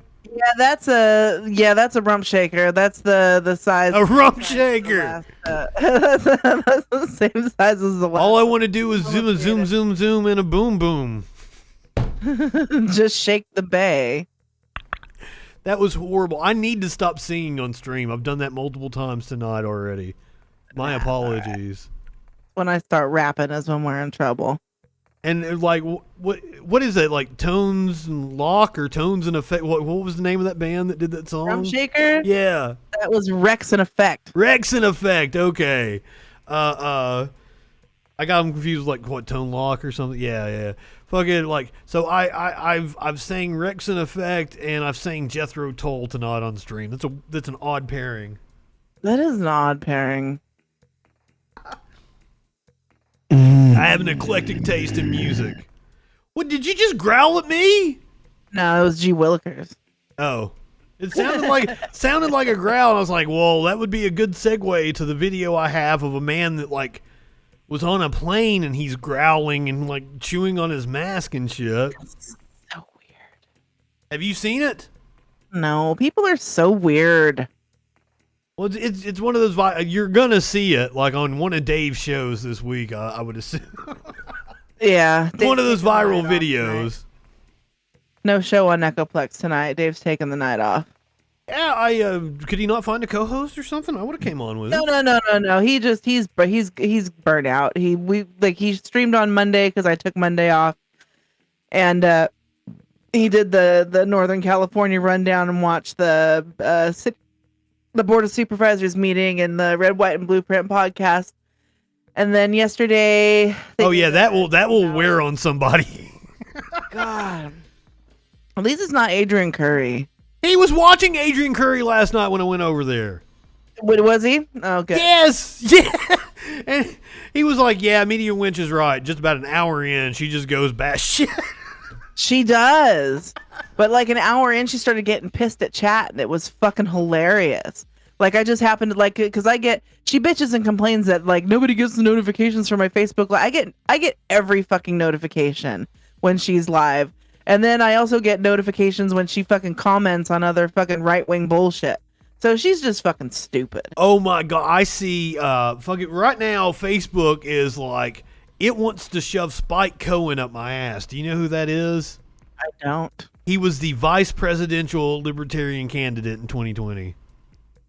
Okay. And he is a nut job, and he fucking comments on everything. And I, like, for some reason, Facebook is like, here you go. Here's what Spike said on this page you don't even follow. Yeah. Right now we're trying to figure out what happened to Stephen Mango because he seems to be ghosting us. Stephen Mango sounds like a fucking cool name, first of all. It might, like, maybe an SNL character that dances in a sparkly outfit. Yeah. You've seen this watched Stephen Mango video, though, right, on stream? I don't think so. Oh, Stephen Mango is this former Scientologist dude who, like, he gets to the point even slower than Andy Nolch, I think. How was that? Have I talked to you about Andy Nolch since that happened? I don't think so. I don't think, because that happened on Sunday night after you were co-host with me on the Freak Show, right? No, it was on it was Red Light on the Plex 2 weeks ago. Oh, has it been that long? If anybody's in here that doesn't know what we're talking about, because we share a lot of the same audience, Andy Nolch is this Australian guy that painted a dick on a memorial for a woman that was a victim of rape and murder. And he's some men's rights activist, Scientology. I don't even know what his fucking grift is. He kept saying he wanted to be an Alex Jones reporter last time you talked to him. Yeah, he in the beginning when we first found him, he was trying to be a comedian and maybe possibly. Hold on. Did he? Because it was a comedian was the woman that died. Did he know her? I don't think so. Okay. Because that would make it even more heinous to me. As if it's not, because when I say he painted a dick, it was 80 feet. It was gigantic. 80 fucking foot. 80 foot. It's gigantic. Huge. And so back when we first found him, we found him because he had posted a video on YouTube that was titled "The Xenu Story is Scientifically Plausible," and we're like, "Oh hell no! What is this shit?" So we watched the video, and then maybe 2 or 3 weeks later, we ended up getting him on. This is when we were audio only still. We ended up getting him on to talk to him, and he was just insane. And then maybe 6 months to a year later, we got him on again on a Catterday, and Lil Ritz, my mom, just happened to come into the studio do Catterday with us that time. And your mom's super cool. She tried to fucking deprogram him. We were fucking hammered. My mom and I probably drank 3 bottles of champagne between the two of us. And we were just my mom was like, "Tell me what your relationship with your mother is like." What was the answer? He's got a poor relationship with his mom, doesn't he? We never really got a straight answer out of that. He does then. My relationship with my parents is all right. It's he didn't really give us a good clear answer on whether. I'm assuming it's probably not great. That's but since the last time that we talked to Andy, he's every time he'll block Dave on Facebook and shit because Dave just goes hard in the paint. But me, I have a little softer touch because I'm on that long grift. And so I'll just kind of just send him random messages. And he was talking about how the last time we talked to him, he was talking about how he's not a Scientologist anymore, and he's going. He wanted you guys to be so proud of him for that.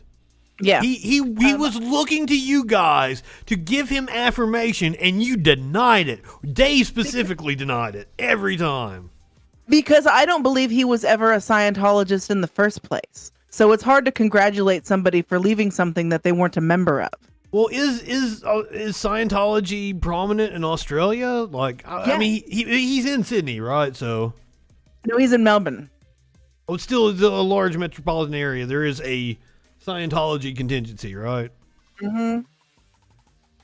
Yeah, but Australia was some of the very first news reporters and news programs that were to do in-depth anti-Scientology programs and stuff about the cult. But so I've been watching this documentary about Fox News from this Australian broadcast. It's excellent. Their journalists are hard nosed. Yeah. Oh yeah. So I'm sorry I interrupted you. No, it's okay. He likes history about L. Ron Hubbard. He likes L. Ron Hubbard. And to be perfectly honest with you, it's kind of hard when you know the verified peer-reviewed history of L. Ron Hubbard. It's hard to not like him because he was such a solid fucking grifter. And he The man had a fucking plan, and he just like fucking went for it, you know? But he was a shit human being. Yeah, and so I turned him on to the Robert Evans episodes of Behind the Bastards that he did about L. Ron Hubbard. He's done like 6 hours of podcasts on L. Ron Hubbard. The very, very last one was the most interesting one, and that was the one about his years before he started Scientology, that he was hanging out with Aleister Crowley. And that's, if there's anything that I have learned about L. Ron Hubbard, is that like at some point in his like early 20s, the man learned to fuck. And then just like did not stop. That's what Robert Evans keeps saying during the podcast. Like L. Ron Hubbard fucked. Yeah, he did. He learned to fuck. And the Aleister Crowley episode where he's talking about when he was hanging out with Aleister Crowley and shit is just fucking phenomenal. Like the information, I got to get that Barefaced Messiah book that he refers back to a lot, because that book has got to be just fucking incredible. Indeed. So yeah, I'm surprised you haven't already. Yeah, so Dave hasn't I turned picked it Andy up. onto those, and he listened to a couple of them, and he said they were very, very good. And so yeah, I've just been kind of like lightweight messaging with Andy back and forth. I feel like maybe I could, like, he might be easier to deprogram for me than maybe like Betty Washam, you know. But you're like halfway there with Betty. Kind of. I mean, she's turned away from the hard like. She's off the heroin now. She's just snorting a little coke on the weekends. She's like doing tarot readings and like following like true crime, like murder show stories and stuff like that now on her YouTube channel, rather than like just straight like Hunter Biden's laptop bullshit. Yes, that's so much better. Get her on the fucking murder porn. Yeah. I mean, she was already halfway there anyway, but now she's doing like tarot card readings. But it's so funny because I'll go on her stream just as like when she's streaming live on YouTube, just with my regular account anymore. And I'm just like, hey Betty, what's going on? And she's like, hi Ashley, blah blah blah blah blah. She's like, I'm her bestie now, or so. It's so fucking weird. It's so fucking weird. I love it. That's fantastic. And also, you know, in case you didn't know, Malibu gave Madison Star Moon mod privileges on her channel. I want to talk to Madison Star Moon because like I have a crush on her. Good luck. I've never had any kind of interaction with her. She's very elusive.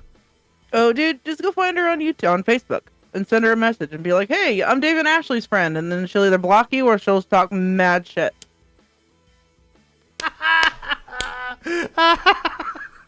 I need to. I am out of Facebook jail. I can do things on Facebook. That's the problem when you're, you know, banned all the time, is you can't. Yeah. Because I might have had that, you know, inclination to go and find Madison Star Moon, but like, she's like forever pissed.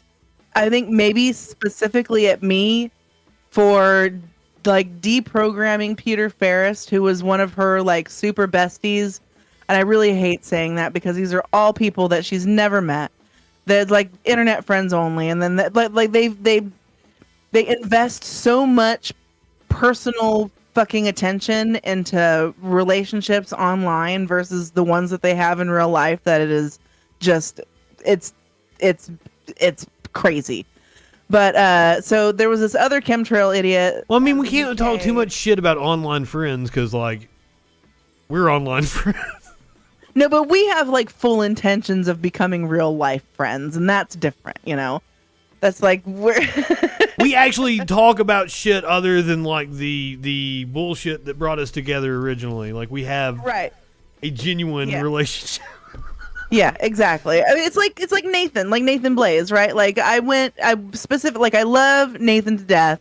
I loved his content. I thought that he was an amazing person just even before, and then like I made a special fucking trip to go up and to specifically hang out and meet Nathan because I wanted to be real life friends with him. I did not want that to just be an online thing. And it's the same thing with you. I will, if I have to, I will make a fucking trip out to Alabama so I can fucking be real life friends with Justin Freakin. I'll fucking do Sparkles and I would rather come out there by far. We'll do it. Come out here. There's a pandemic going on. I don't leave the house anymore. We went and got chicken wings from the barbecue place. Like that was my first time out of the house in weeks. Wow. Yeah. But we just went through the drive-through. Yeah, I work like a regular job. I have to leave. I can't be stuck in the house. I have to go out and do stuff. I work one of these virtual jobs here, I guess you'd call it. Lucky. It has its advantages and disadvantages. It does. I mean, I'm getting fucking fat. I probably would be better off having an actual job that I had to go to. Would be able to drink 3 or 4 glasses of chocolate milk a day. All right. So yeah, with Madison, like I said, Peter, he was like a hard, dyed-in-the-wool fucking chemtrails dude to her. And then, but there was a lot of things that I noticed in the way that he handled dealing with trolls and his online presence and all of these other things. I'm like, you know what? I don't think that this guy believes in fucking chemtrails. I don't think that he believes any of this shit. And so I just started in on him. I'm like, Pete, you don't really believe. I mean, honestly, come on. And then I saw like an in, and I was like, hey, why don't you come on our show and let's talk about this. And then he did, and there was like one of those little tiny little fragments in time when Amanda didn't have us all blocked. And so I like sent her a message, and I was like, hey, we got Peter Ferrist on stream right now, and he is saying that he didn't ever believe in chemtrails and all this, and she lost her marbles. She was so fucking mad. She was like, it was just, and it was like we had just... You crushed your world. Like we did. We stripped one of her fucking besties away, and I don't think that she will ever talk to us again after that. I don't think she will. Oh, that was the final straw. I think that was the absolute final straw, is that she just, she won't do anything. Okay, so maybe I can sweet talk her and we can backdoor our way in this. I have enough distance from you guys. Yeah, I mean, you could try. There's no harm in trying. She's already got, she's got me blocked. She's got Dave blocked. Every once in a while, she'll see something that we'll post.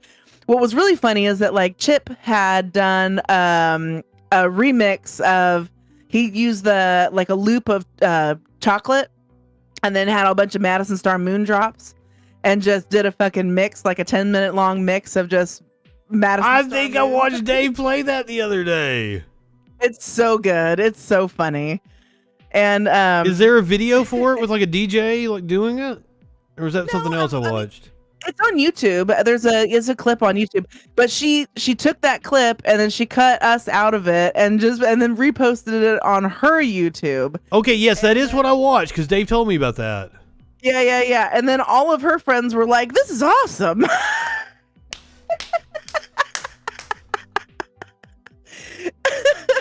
And she better fucking thank me for all the fucking new followers and new subs that she's got on her YouTube for me pretending to be her on fucking YouTube. Because every time somebody says, "Oh, I love your work," I direct them over to her shit. Well, I'm going to try to get in with her because like I think she's cute. Do it. Oh god, but like she a handful. There's cats just going nuts behind me right now. I don't know what they're into. Mine are turned into fucking puddles. Well, see, mine sleep with me. Like, they're not up and active when I'm not. Like, they just huddle with me in the bed, and then once I get up, like they're just. They take naps. Yeah, my kitties are big, so they're like 20 pounds a piece, except for the little baby one. Oh, mine are huge. Oh my god, fucking socks and Smokey's not huge. The one that is most famous on the stream is like incredibly slender. The other two are fat as fuck. Yeah. And they're getting older, so like Socks is probably like 11 now. I didn't know his actual age. He's like 10, 11. And then Smokey is 7 or 8 now. Yeah, Hamish and Turk are babies still, but they're Maine Coons, so they're 2 years old. They have 3 more years to grow. because Maine Coons grow real slow.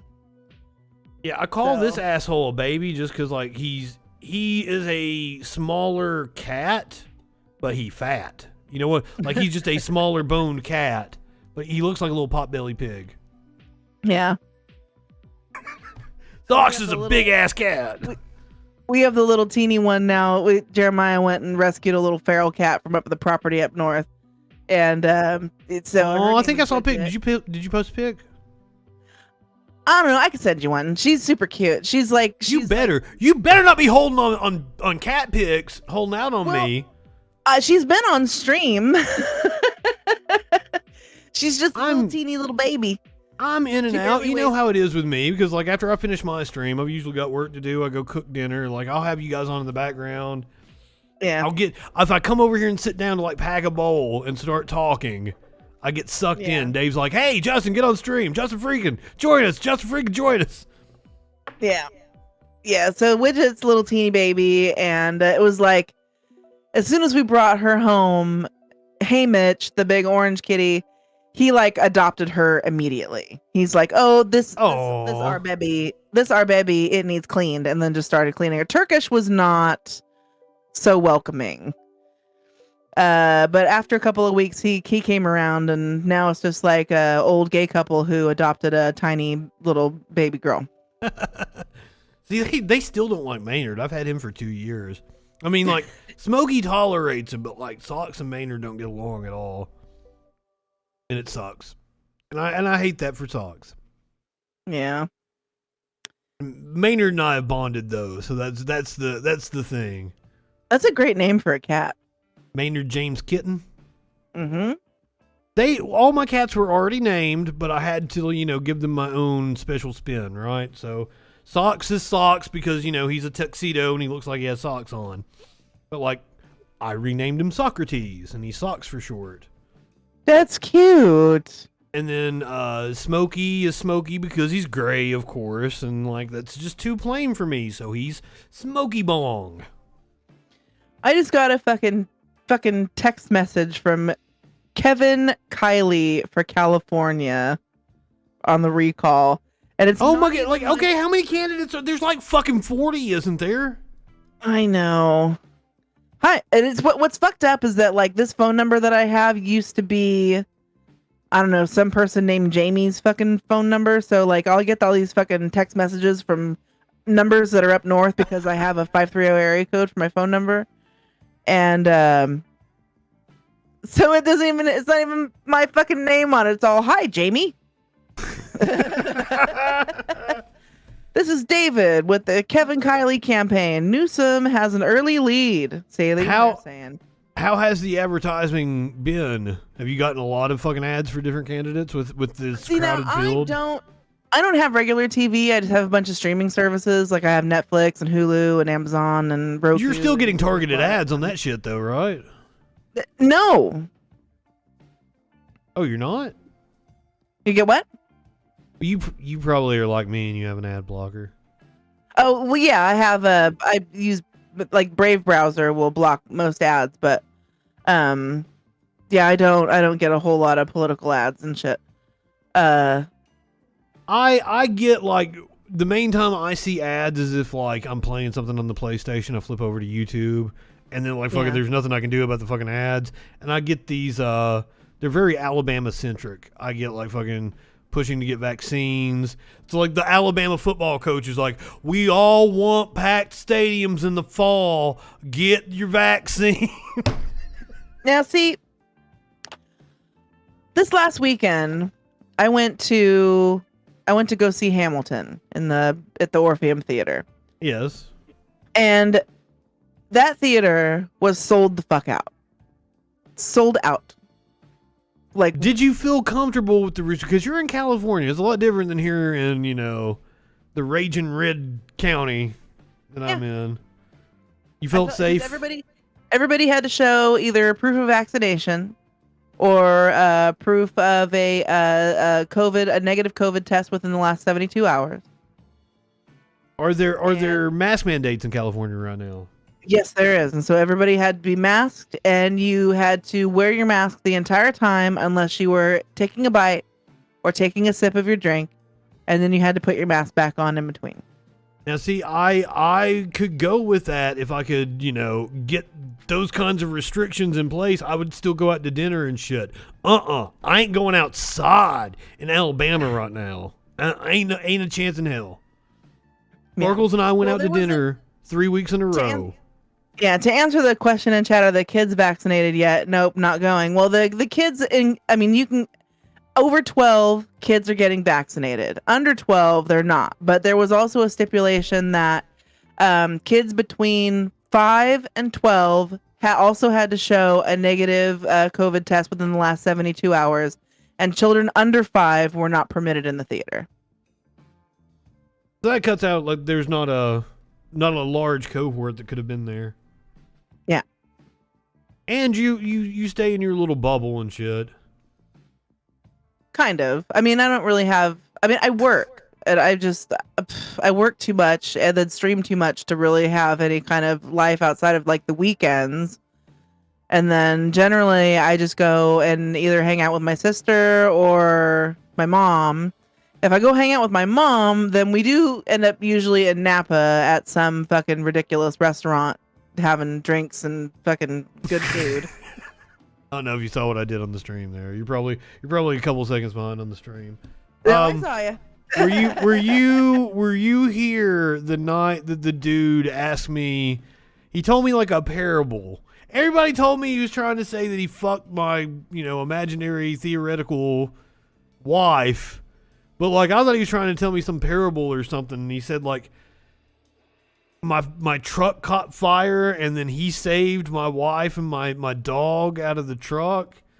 And then I invited him over for dinner on Friday, and then I let him fuck my wife out of the gratefulness because he saved her from the fire in my truck, but he had actually set the fire in the truck. Were you here for that night? A dude said that shit to me. That's interesting. Well, I thought he was trying to tell me some sort of like, a parable or some shit. That sounds like a fanfic. Yes, my wife has this pie on the windowsill, and you want some pie? Yeah, Yeah, he set the fire because I wouldn't share my pie. Maybe if I'd thought about it at the time, I could have gone into some kind of communist thing, like, oh well, yeah. We're more communal over on the left side, come over here and get your pie. Yeah. And I can understand there's another comment in chat. The kids go to school, hang out with 20 other kids, a negative test from 3 days ago is safety theater. And I can go with that. But also at the same time, all of our teachers in our schools here in the Bay Area are vaccinated, and all the kids are wearing masks. And you're in an area that has a much higher vaccination rate too. Yeah, absolutely. Compared to where I'm at. It's a little bit like it would be different if it was like in Reading, right? Where they have like a 35% vaccination rate. But at the same time, it's like the schools, they still have mask mandates. They're still doing social distancing, regardless of what the parents are having a fucking conniption fit over if they're the anti-maskers. Like my kids, even if they were not mandating masks in schools, like my kids on their own would still wear their masks because they know that COVID is fucking bullshit. And they're upset at it and they don't want to get it. Because it ruined their whole fucking, it ruined their Christmas. It didn't ruin their Christmas, but it ruined, it's been shitty over the last, and they understand, and they have a little sandwich baggie of disposable masks that they keep in their backpacks. So if there is a kid that comes to school that does not have a mask, they just offer them one, and not like, ew, you're not wearing a mask. It's like, oh, do you need a mask? I see you don't have one. They're nice about it, but they're my kids, so what do you expect? I don't understand how there are these people that are enraged by the idea of masks, but not at the idea that their child would catch a virus that has never existed in humans before. I know. It's just ridiculous. Mind-blowing to me. But it also, it blows my mind that Larry Elder is in the lead for if somebody is going to replace Governor Newsom, it's going to be Larry Elder, isn't it? That dude is insane. We watched a bit of one of his speeches, or Dave did, on his stream last night, but like... Oh, just go to his fucking Facebook and look at some fucking Facebook Live that he's posted, dude. He's crazy. He's done these Facebook Lives where he's like all poshed out in a fucking big old squishy hotel robe and shit. It's like, oh yeah, you're hella relatable to the fucking poors, you motherfucker. Well, he's running on like the fucking like, well, if you don't like me, you're racist. Like, it's the weirdest fucking thing. They're calling me the face of white supremacy, but if you don't vote for me, you're racist. That motherfucker's crazy. You don't want to fuck with Bushwick, you know he crazy. Did you get that? Oh, no. Oh, it's a Bushwick Bill song from like the late 80s.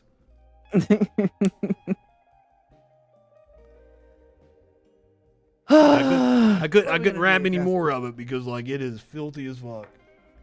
Fuck are we gonna do? What are we gonna do? It says words that I don't know. Well, I mean, I'm gonna dump you here in a second. And I'm gonna go back to talking about the. That's why I was gonna transition back to fucking California because that's my next video. Is Steve Karnacki giving us the breakdown on what's gonna happen in the recall election in California. Alrighty, well you go to it and I will be in chat. Unfortunately, I didn't have it set up to where I could bring you on as a guest real fast. That's all right. And watch something. Like, I have you here, but, like, I couldn't watch something with you. That's what. Nah, it's all good. Winch joined us last week on the Friday Night Freak Show, and that was fun. He had a whole docket full of shit, and I think we got to, like, what, 8 stories in 3 hours? We didn't watch the alligator eating the fucking drone. We didn't watch the school board getting pranked. I had all kinds of cool shit. The school board getting pranked was really good. I'm sure you watched that with producer Dave. Yeah. It never got watched on my stream because I was saving it for the Friday Night Freak Show. Which I was letting Sparkles. That's kind of the way I do it. I'll let Sparkles pick, but like it's not any different when you're not here. She's still just we just go with it like it's still just a conversation. She is hilariously funny.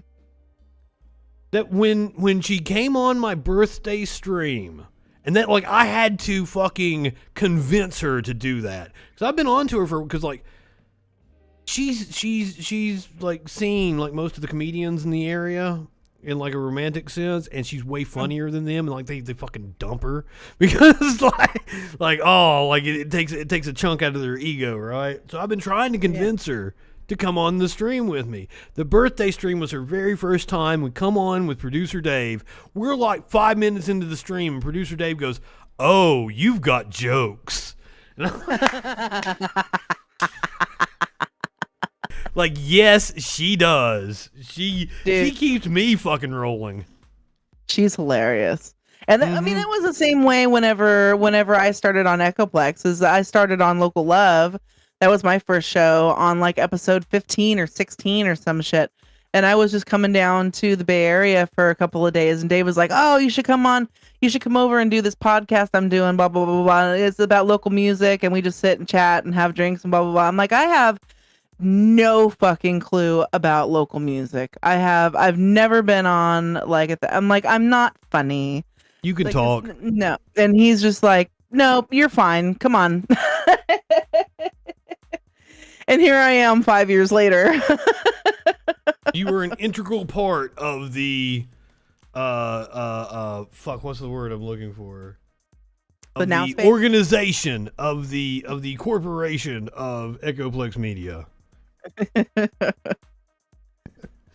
I was trying to transition off of I was trying to make the smooth transition. Tell us something else about the California recall. Something else about the California recall? Okay, explain to me why, like, we watched that debate that one night, and, like, all those guys that were on the debate stage, they aren't even fucking ranking. They aren't, like, Dougoose? Where the fuck is Dougoose? He's not even, like, in the top 10. No. And the word on the street is that Larry Elder was supposed to do that debate, but he won't do debates.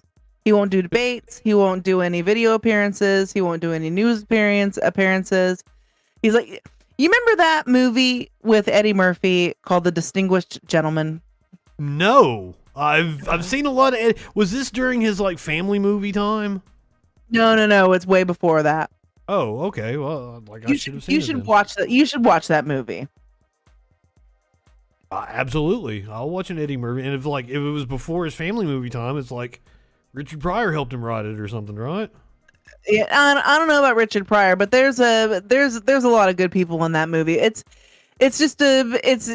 his local. He's a con man, and his local congressman or whatever dies, and they have the same name.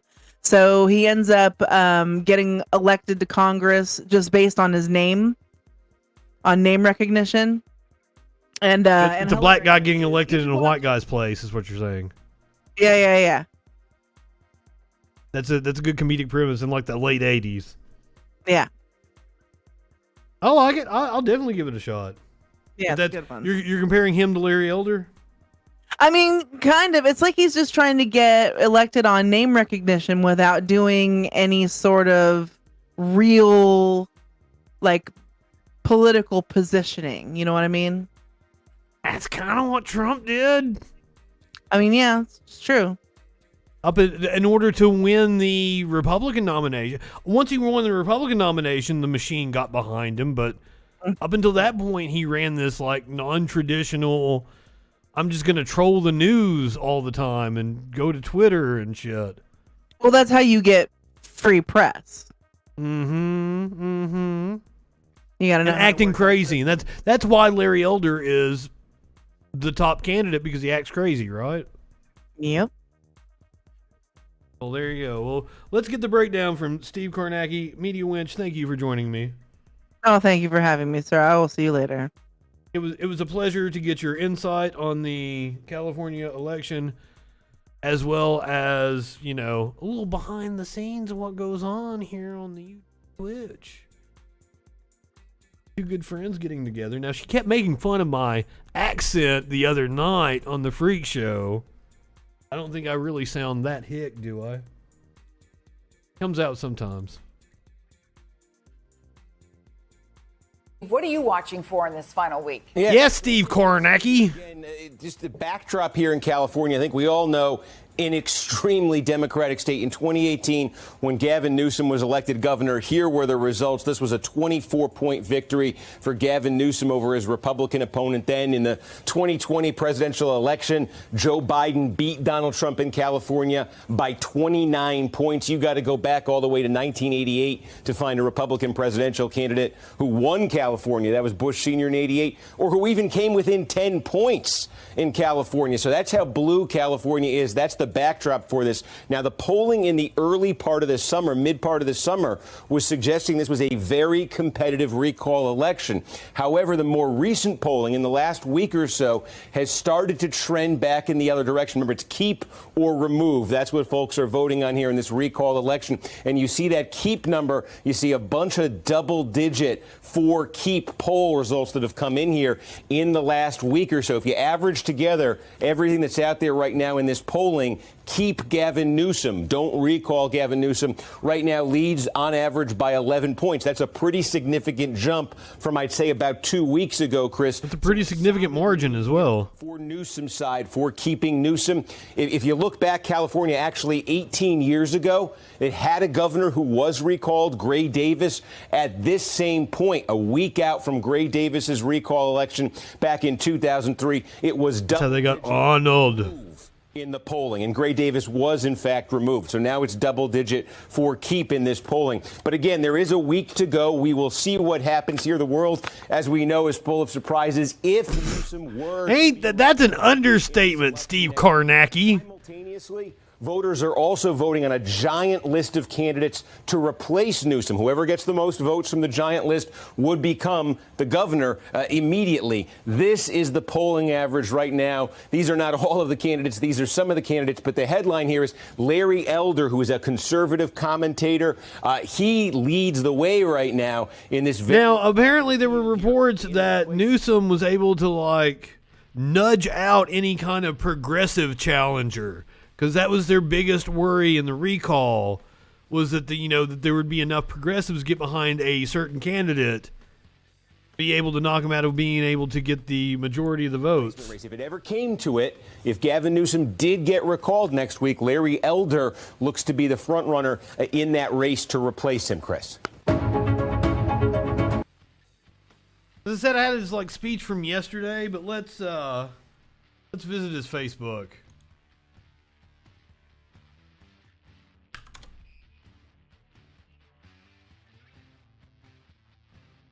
Larry Elder.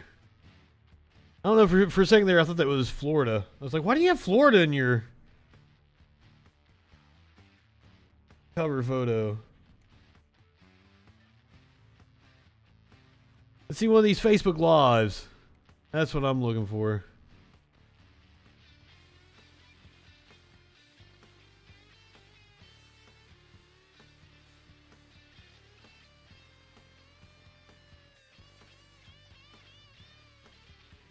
I want to see one of these lives in his fucking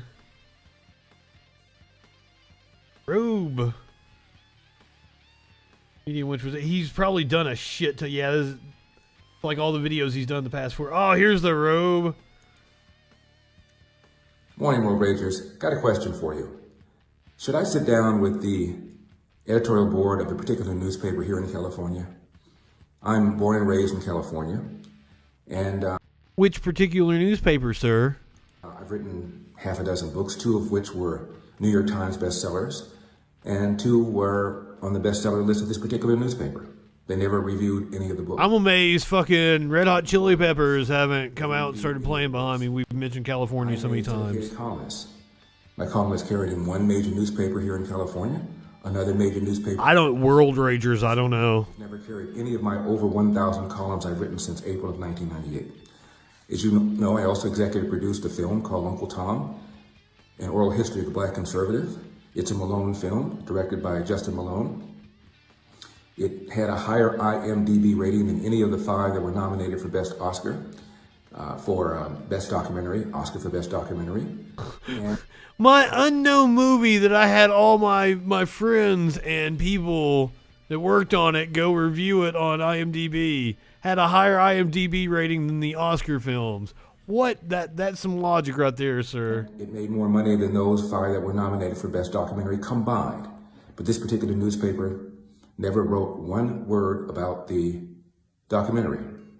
You sold it to a bunch of MAGA dumb fucks, didn't you? For governor, and frankly has written that they think the recall, even though it's a constitutional provision in California, is a total waste of time. Now, the odds of this newspaper sitting down with me, and no matter how smart I am, how articulate I am, how knowledgeable I am, how funny I am, how up your own ass you are, will not endorse me if you pay them. So, what's the point?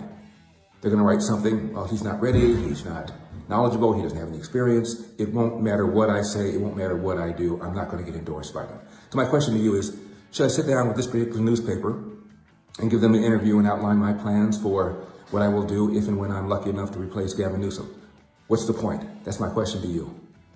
Go to electelder.com, elect Elder. This could be the governor of California a week from now. That smile, that was creepy.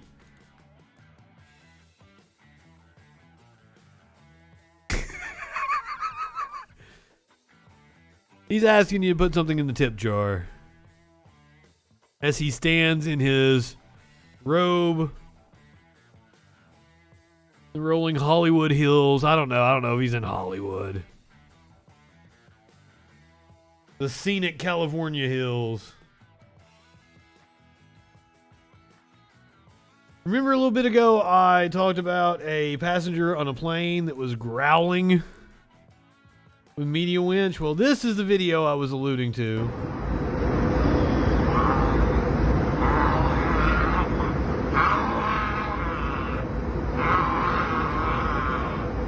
First of all, she's wanting me to fly the fuck out to California during this shit. Ain't fucking happening. Winch, I will see you like next year, maybe like the fucking spring of 2023.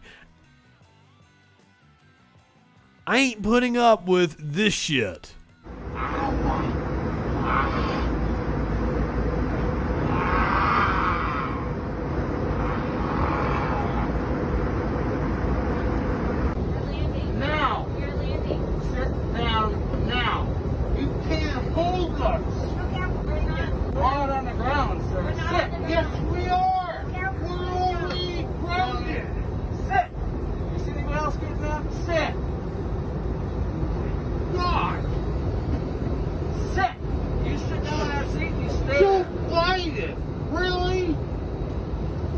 think of America, they think that it is a disgrace.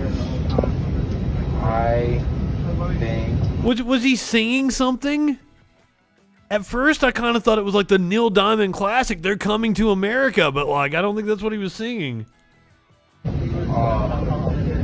Disgrace.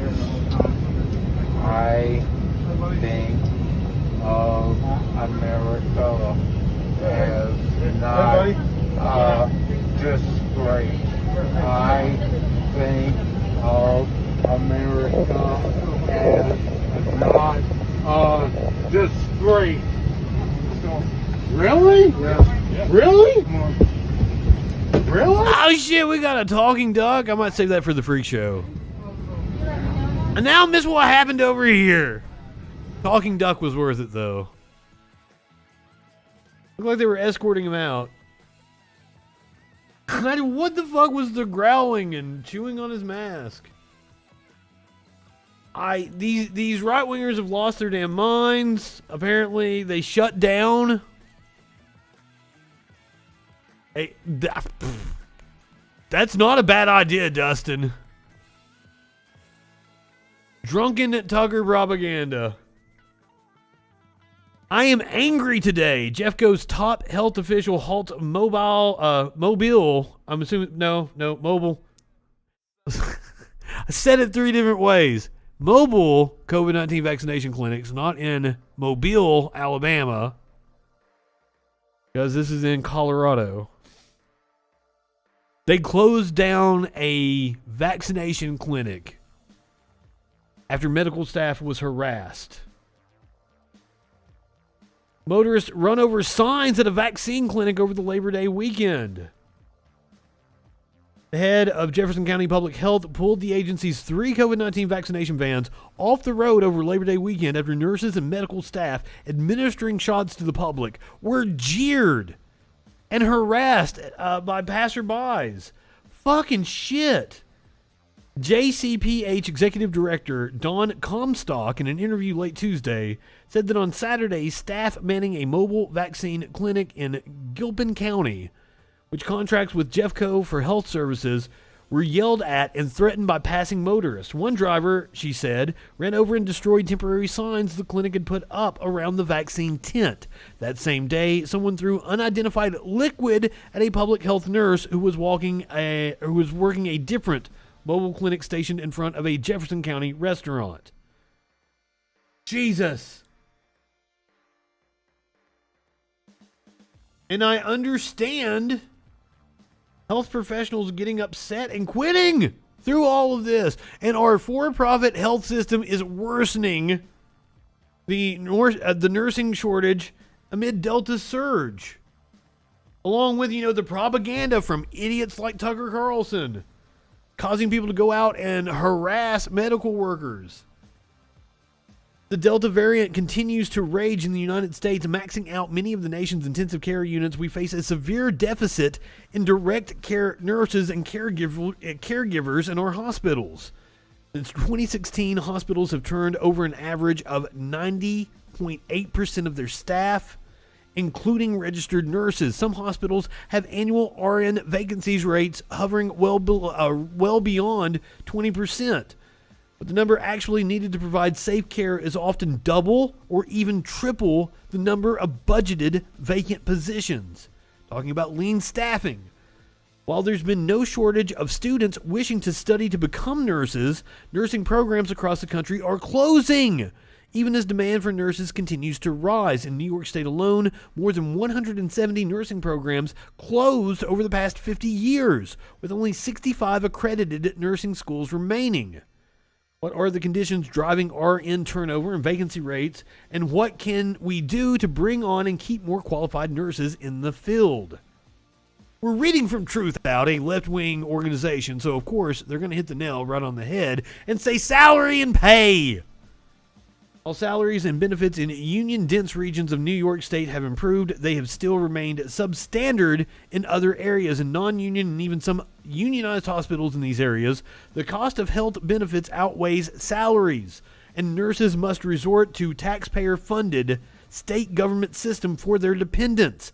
Ironically, these hospitals, which receive state subsidies, are relieved of the cost of insuring their employees, while additional state funds are expended for this purpose. It's like a fucking double whammy of siphoning money from the taxpayers to subsidize these fucking hospitals that are raking in money. I know for a fact they are. Jesus fucking, because I worked in the PR department for a fucking hospital.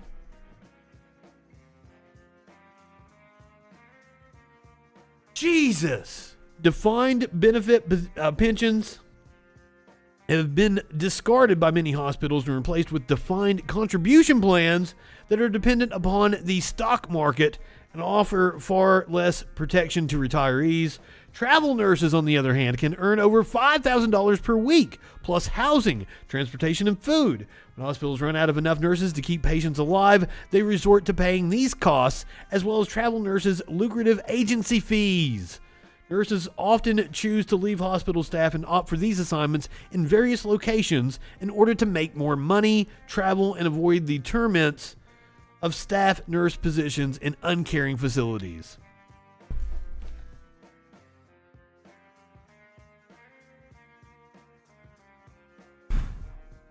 It goes on to talk about working conditions. I don't think we even need to get into that. We see what the working conditions are like, especially during a pandemic when you have right-wing propaganda driving out nut jobs to harass medical professionals. And of course, this is all coming to a head at the same time that we are going to be dealing with the Mu and Gamma variants. Called Mu after the Greek alphabet that may be able to evade. He said Mu. I said Mu the other day. I looked it up. Google told me Mu. Mu.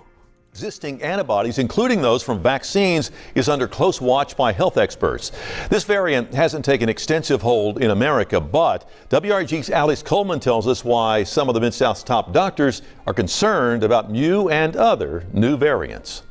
You know, we were celebrating victory even as the Delta variant was at our doorstep. Just as the terms COVID-19 and Delta variant had become a part of many of our vocabularies, new strains of the coronavirus are being added to the World Health Organization's variants of interest list. Variants such as Gamma and Mu may have the ability to evade vaccine protection.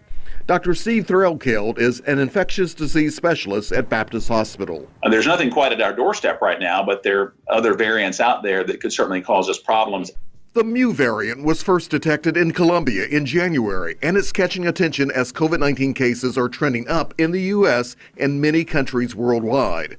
According to the WHO, all three Mid-South states, Arkansas, Mississippi, and Tennessee, have reported 10 or fewer cases.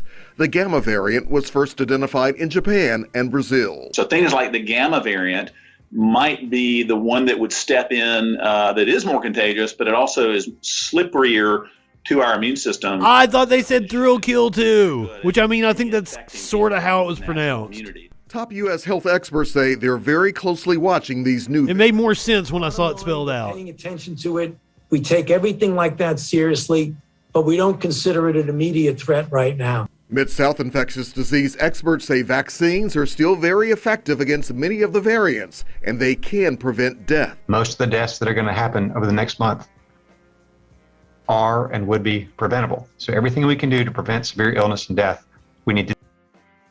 I don't like the way he said that. The deaths over the next month. Do you know something what is going to happen like after the next month? Do right now. A warning as yet another season of new variants could become a part of our lives. If nothing else, we've gained humility.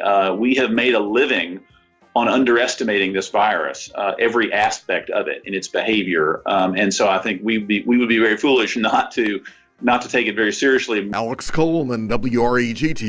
Well, where is the fucking federal government? Where is the response? Why are we not taking it seriously? We're just going to send kids to school and let a certain percentage of them die.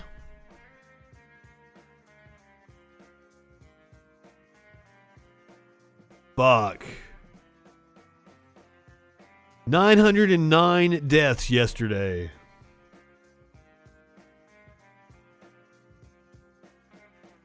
At least it's dipped back under 1,000. We were up to like 1,500, 1,600 a few weeks ago. Which, I mean, we're setting records for cases. We just know how to treat it a hell of a lot better. All right, so let's talk about Joe fucking Rogan. Apparently, he's upset with the way his COVID diagnosis was covered by the media. So let's find out what he's got to say. Well. If it isn't old horseworm Rogan. Well, if it isn't horseworm Rogan. I'm glad you're well, man. Bro, do I have to sue CNN? I don't know, do you? They're making shit up. They keep saying I'm taking horse dewormer. I literally got it from a doctor. That's what it's used for. It's an American company. Mm-hmm. It's they won the Nobel Prize in 2015 for use in human beings. Yeah. And still a dewormer. Taking horse dewormer. Yeah, what a dewormer for human beings. A lot of people saying it. Right, but a lot of people can say it. Okay. Like the internet. But it's a dewormer. You are better. You are better because you took monoclonal antibodies. You took that fucking treatment. That's why you're better now, motherfucker. Not because you took the fucking horse dewormer. Like Jim Acosta. I meant like USA Today, a few other Yeah, places, and they're not talking just people. about ivermectin, right? Yeah. So what? Because I don't know. I just saw so much news. It's anti-parasitic. It's not just for worms, but it's for parasites. You threw the kitchen sink at it, you said, which was stuff that, you took IV drips and what was it? Monoclonal antibodies. And what is monoclonal antibodies? It's the shit they gave Trump. Okay. Yeah. And then what? So who said, or did you already want ivermectin? Well, I had this guy on, Dr. Pierre Corey, and he is, what is the organization he's from? Frontline COVID Critical. I mean, it is an anti-parasitic. It's for parasites. They have had some well-established doctors treated thousands of people with COVID. So they have had some success in petri dishes of using it to treat viruses and using it as an antiviral. But they have no evidence that it works on COVID whatsoever. Early on in the pandemic. I don't know who that is, but I'm sure like producer Dave would be like fucking losing it right now. Efficacy with ivermectin. Frontline 19 Critical Care Alliance. Okay. Yeah. So I had him on, and he had talked to me about it. He's not the only doctor that told me to take it. Multiple doctors told me to take it. Mm-hmm. It's doctors in what? Supposed to have what is the exact thing it's supposed to do? There's something that I highlighted.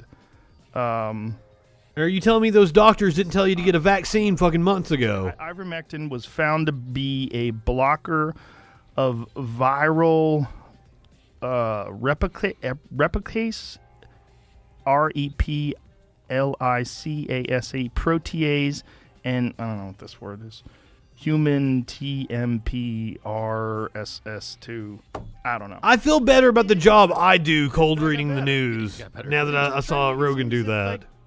I'm doing some wacky shit that's completely ineffective. And right. CNN was saying that I'm a distributor of misinformation. Also, that was the other thing that happened. You kind of are. You kind of are. Yes, you got it from a doctor. And when I was making fun of you on the internet, I kept pointing out Joe Rogan is rich. He got it from like an actual human dosage from an actual doctor. Most people don't have access to a fucking doctor, or a doctor is telling them to do something else and laughing at them about the ivermectin because it's not been proven to be effective. And then they're going to fucking farm stores and getting horse dewormer. Literally. And I saw people like defending it, talking about like, well, yeah, like many people in rural America get fucking animal versions of it. Like, I even saw people like, well, the left likes to do ketamine, which is horse tranquilizer, blah, blah, blah. In Tokyo, in Japan, which is apparently they're very conservative about the medication that they use and the medications that they endorse. But the Tokyo Medical Association chairman held a live press conference recommending... I'm not high enough for Joe... Now, stick with me here. We got Howard Stern after Joe Rogan. I'm not high enough for this. I got to get a ball. To figure out what's the truth in a lot of things. But with regard to this, people go...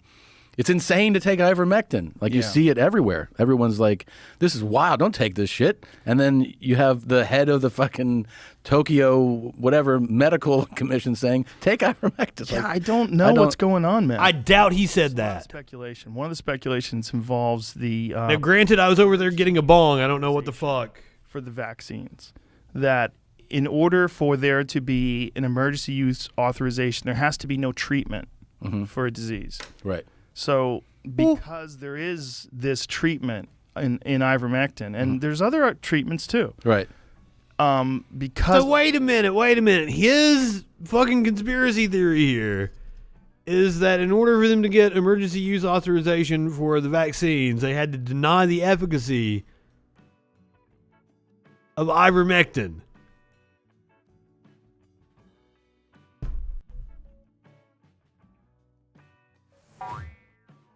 I wouldn't necessarily call Joe Rogan a right-winger.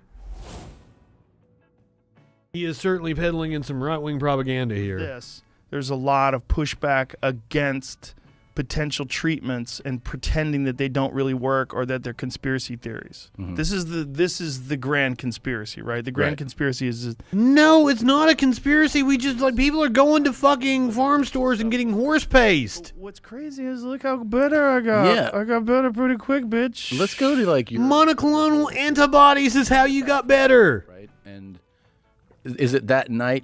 Do you arrive home and know, or like on your way home, you're like, I don't feel so great? Well, Saturday, here's what happened. Friday night, we went out and got hammered. Went out and played pool till 3:30 in the morning, had a bunch of drinks. Had a bunch of drinks. That's a smart thing to do during a pandemic.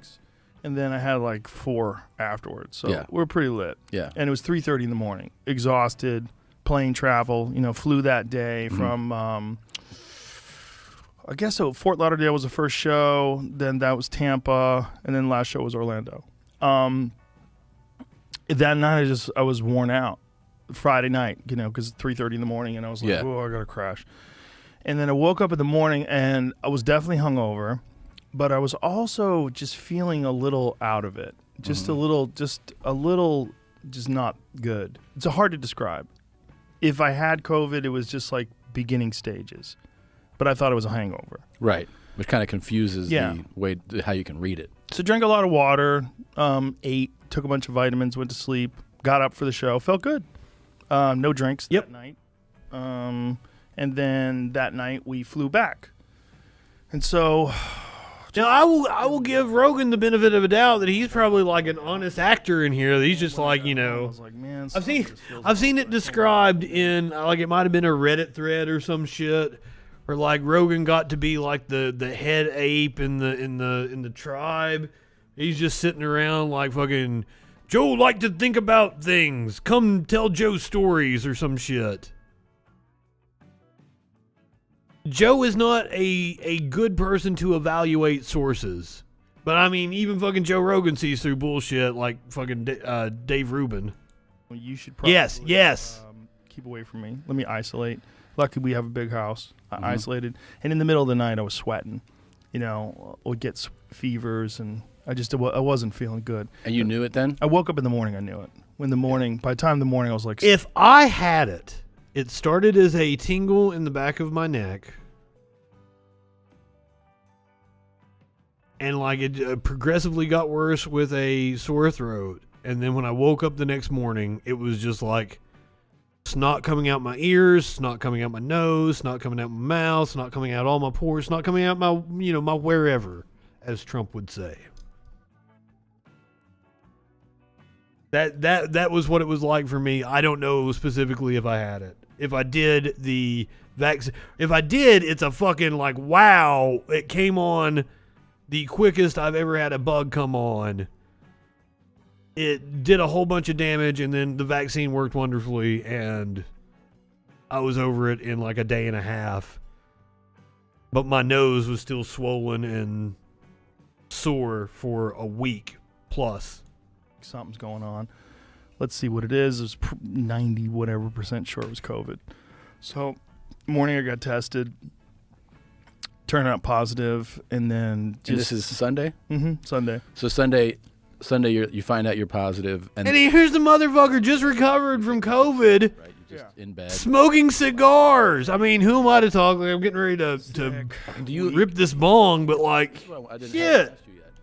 Did you have... Now, granted, cigars you don't really inhale. You're not really... So you... Yeah. So when you... Some percentage of it goes into your lungs, start but you're just reaching basically out rolling for it in your mouth. These treatments? Yeah, I already had it in place. You did? Yeah, I was already ready to go. So, and then you start taking them that day? Yeah, I got it. I got all the stuff that I needed. Must be nice being rich. And then Monday I felt pretty fucking good. And I was taking vitamin IV drips every day. High dose of vitamin C, vitamin D, and NAD as well. My concern when I spoke to you was just, will you please fucking rest? That's what I texted you. I was like, no hill runs, no fucking kettlebells, and don't wrestle any fucking cattle today. Just rest. I did. You're like, I'm going to rest. I'm going to rest. I rested. I know. I did. You went down and did some Brazilian jiu-jitsu. Shit, but watch TV. I actually enjoyed the first couple days because I was like, this is a nice, like a legit, solid excuse where I don't have to do anything. Yes. Which never comes up.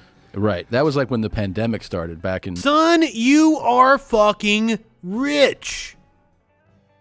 You can just sit around and not do anything. You have no reason to do anything ever. You have made enough money to where you and your family are set for the rest of your fucking life. You don't have to do fucking shit, dude. I don't like...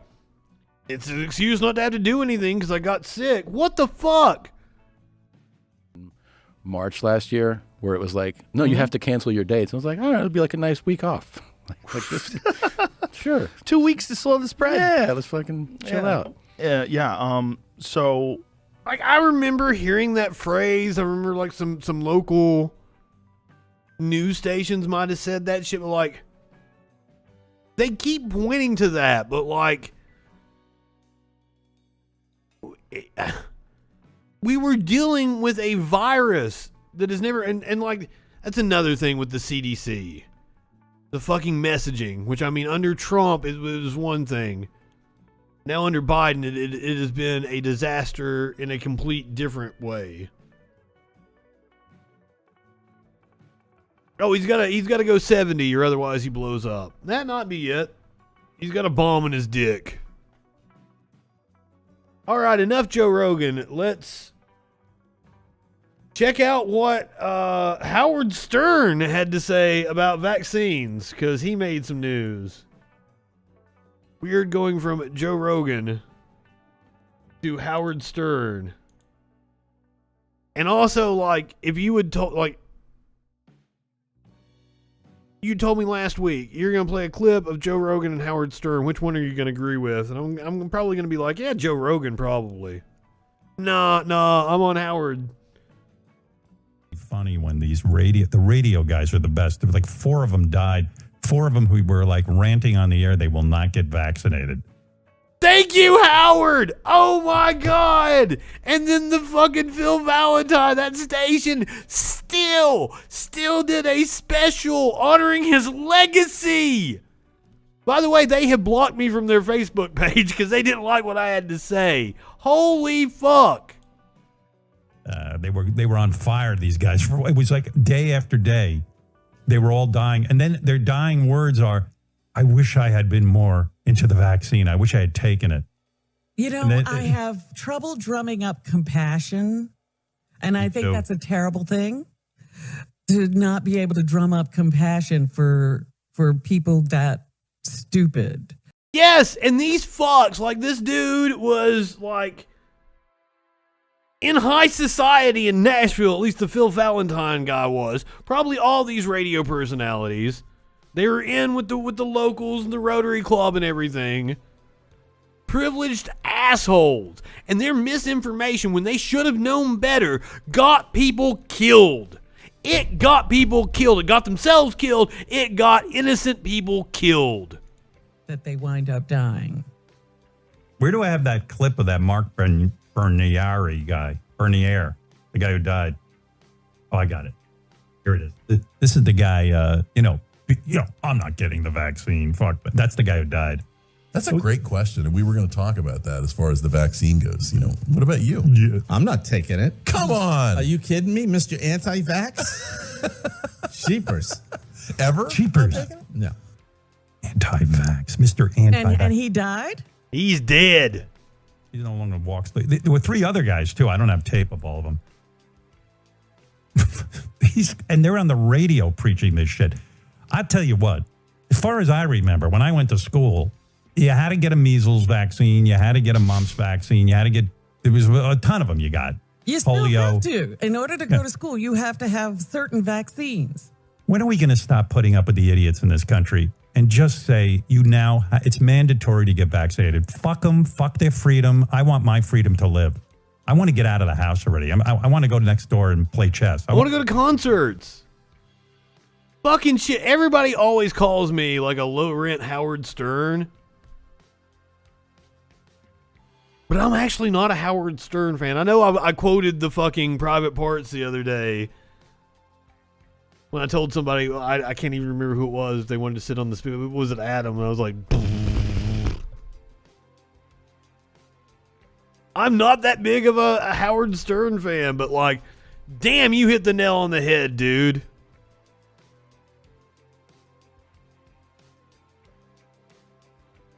Now, this is something I just recently learned. The ACLU has flipped their stance on vaccine mandates. The historically libertarian organization now says that strict public health measures protect freedom rather than limit it. The ACLU and Howard Stern are on the same page. A dozen years ago, a deadly virus was spreading around the world, and authorities in New York issued a mandate that all healthcare workers in the state get vaccinated, and the American Civil Liberties Union objected. As I pointed out before, the ACLU will defend Nazis when Nazis' rights have been violated. ACLU is an incredibly good organization. Forced vaccination against the H1N1 flu, the ACL wrote at the time, was not warranted. The organization's New York chapter said that individuals have a constitutional right to bodily autonomy, and that ordering people to choose between a vaccine and losing their job is coercive, invasive, and unjustifiably intrudes upon their fundamental rights.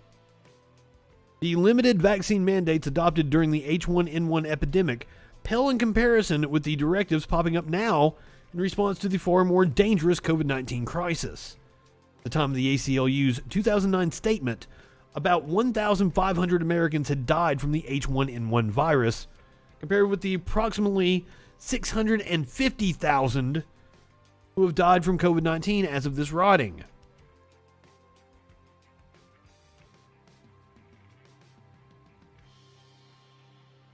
I have a friend who is in the hospital right now. I wonder if it's the same friend, Curiouser.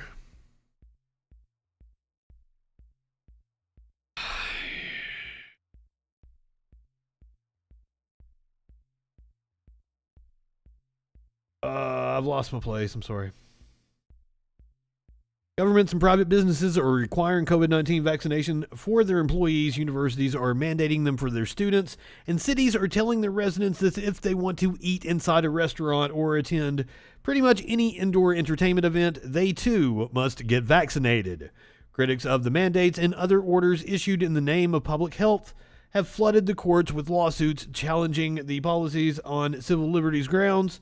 Some have asked the ACLU for help, but the centuries-old organization most famous for taking up this cause, Civil Liberties, is actually its middle name, has instead joined the other side. That was a weirdly phrased fucking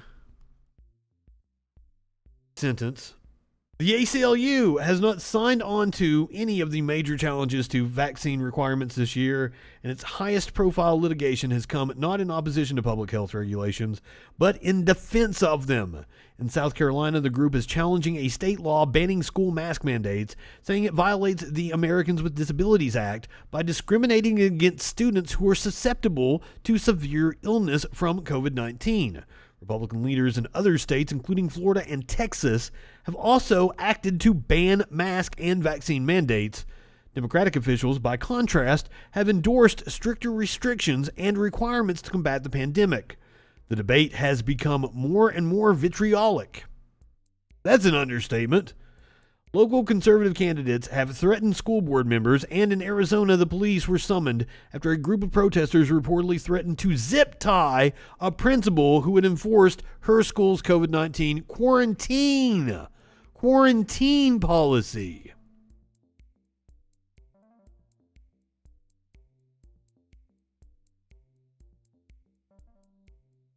Where did he leave him behind? Afghanistan? I'm sorry to laugh at that. I don't know if you're joking or not. It's kind of funny. I hope your friend didn't. I don't want to laugh at your friend dying, though. That would be horrible of me. Oh, your friend was not. I didn't miss all that. Or I didn't catch all that. Okay, you're laughing. Good. All right, here's something to laugh at. While we have cops that are dying like in the hundreds because they refuse vaccination, which I think is hilarious, 3 Vermont state troopers have had to resign in connection with a fake COVID vaccination card scheme. Vermont state troopers have resigned after being accused of creating... I just said that! COVID-19 vaccination cards. They're suspected to have varying roles in creating them, but what they're using them for is still unknown. Channel 3's Rachel Mann is live outside the Williston State Police Barracks. Rachel, what do we know so far about this? I would assume they're selling them. Ike, what we know from police is a Vermont state trooper raised concerns with his supervisor about 2 other troopers' behaviors. Since then, in early August, both of those troopers resigned. Since then, on last Friday, September 3rd, another trooper resigned following an investigation by the Department of Public Safety. Colonel Matthew Birmingham, director of Vermont State Police, says if the allegations are true, their actions are reprehensible. Community members I spoke with say they agree. The first emotion that comes to my mind is just disgust. 3 former Vermont state troopers. Oh, if you're disgusted by that, wait till you hear all the shit I can tell you cops have been doing. I think it's incredibly irresponsible. However, I'm not surprised. Those poor schmucks, I think they probably just feel pretty dumb. 2 of the 3 troopers. Oh no, they probably feel... No. You think the schmucks feel pretty dumb? Absolutely not. These motherfuckers feel like they have been wronged. They're probably going to take legal action against the department. Like fucking, like... No. These schmucks don't rightfully feel shame. No. They can't feel shame. I wish they could feel shame. I'm not surprised. You shouldn't be surprised. I think they probably just feel pretty dumb. 2 of the 3 troopers, Sean Summers and Raymond Witkowski, resigned in early August. Then last Friday, a 3rd trooper, David Findle, resigned following an investigation by the Vermont Department of Public Safety. Director of the Vermont State Police, Colonel Matthew Birmingham, released a statement saying, in part, quote, "I'm embarrassed that this situation has occurred and know that it has tarnished the reputation of the Vermont State Police. That said, the alleged criminal conduct from these troopers does not represent the values and Bullshit. ACAB, motherfuckers. They're interacting with so many people, and if they are lying about being safely vaccinated, that could really be impacting a huge number of people's lives.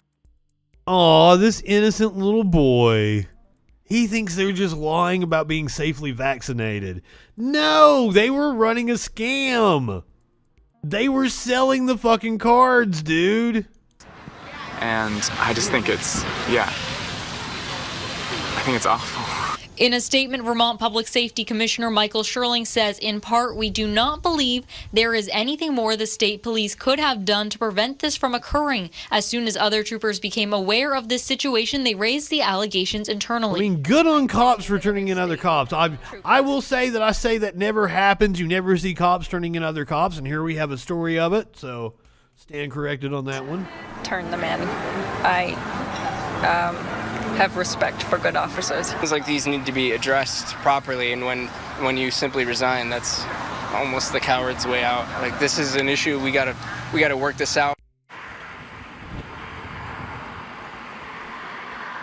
Since creating fake COVID-19 vaccination cards is a federal crime, the FBI, along with the U.S. Attorney's Office, will be investigating. Federal. A spokesperson for the FBI said they couldn't comment since the investigation is ongoing. We will keep you updated on the story as more details become available.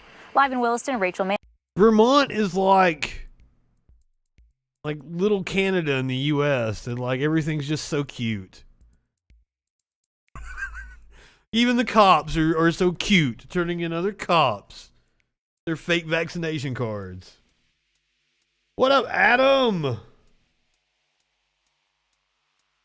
Now, here in the South, people have been losing their goddamn mind over the fact that they finally, I mentioned it a couple weeks ago, I thought it had already come down. They finally removed the statue of Robert E. Lee in Richmond, Virginia.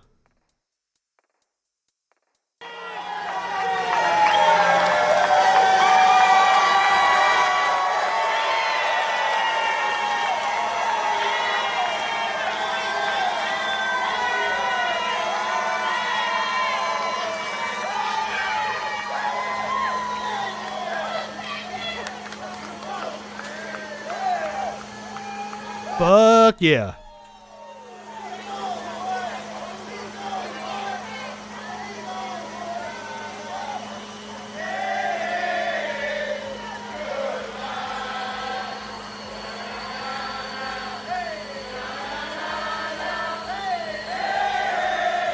Like it's a wrestler that just lost a retirement match.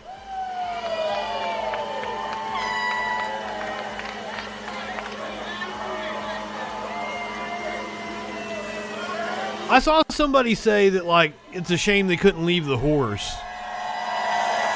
I'm down with it. The horse didn't do anything wrong.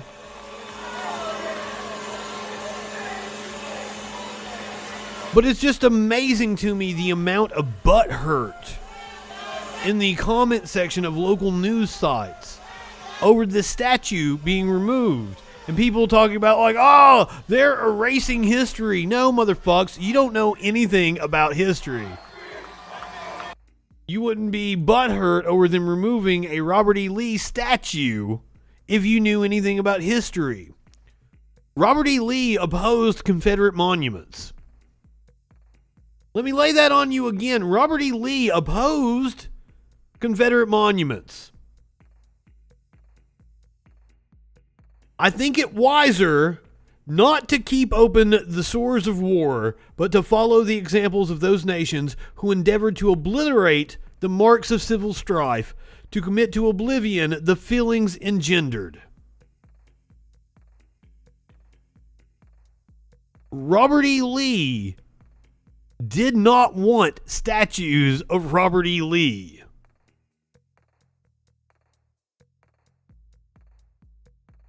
So, and it ends up being like one of the biggest fucking Confederate monuments. I think it might be the biggest. Like, look at that motherfucker. It's huge.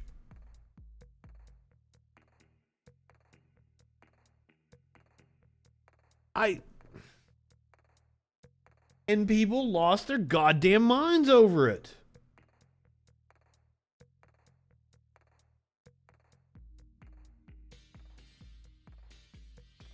All right, this one doesn't go with anything like that we're talking about or any kind of politics or anything. Like, it's just fun. Check out like this dude right here. He is getting ready to be hit by a Tesla.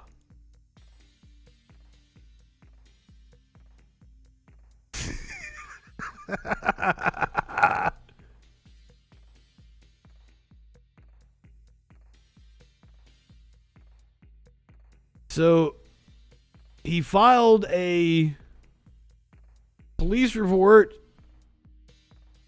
They tracked down the driver.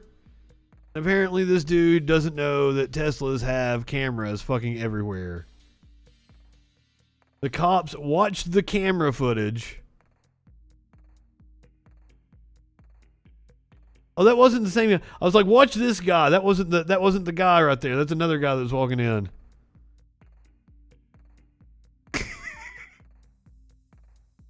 Man, if you're gonna do it, at least like be convincing about it. Like a guy backing up out of a fucking gas station parking lot isn't going to be going but like fucking 3-4 miles an hour.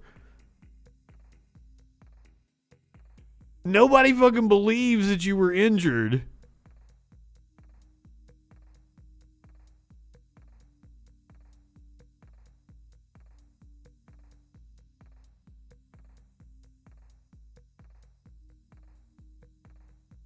I can't believe he even tried to get away with that. Man arrested after claiming to be victim in hit and run. Proved wrong by the car's camera. We got a local news hit on it. Let's watch. A man who tried to pull a fast one on the owner of a Tesla forgot one important thing. The cars have cameras. Arthur Bates Jr. didn't realize that when he walked behind one of the cars in Louisiana and took that phony fall as the driver backed up. Well, Bates kept the ruse going, though. He called 911, claiming he was the victim. Slidell, that's where the fucking... That's where the dude with the alligator that was attacked by the alligator and had his arm ripped off. That's where that just happened last week. After the hurricane. By the way, apparently Sparkles, who was incredibly interested, kept asking about the alligator and was wanting an update. And I'm like, I don't know. Apparently the dude was found dead. Neck injuries. Police tracked down the Tesla driver. Needless to say, the video ruined Bates' story. He was arrested for filing a false police report. We did not say he was clever. No. I mean, we did not say he was clever. With it. But no. But busted, yeah. I liked them. That was a good news team. The young lady from the Vermont station, she seemed a little nervous at first. I think she's going to be, like, she's probably, like, fresh out of college. Small station in Vermont. It's amazing, like, people from the other side of the country is watching the video of her. But she got, like, she's going to be good. I like seeing young talent. That was one of the fun things about working at a TV station. There's a very high turnover rate. Constantly new reporters. So, like, it was really fun, especially, like, you know, in the market I was at, they're all fresh out of college. They're coming up, it's like their first job out of college. And it was really neat to see who had talent and who didn't. Like, oh my God, they're gonna be at ABC in, like, just a few years. So they're gonna be here. Like, it was really cool. I enjoyed that aspect of my job.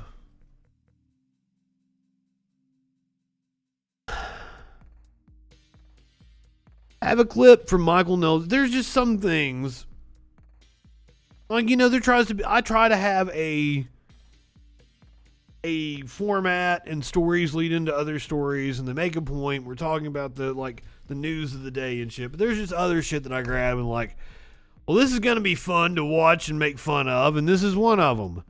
This is from the Michael Knowles Show.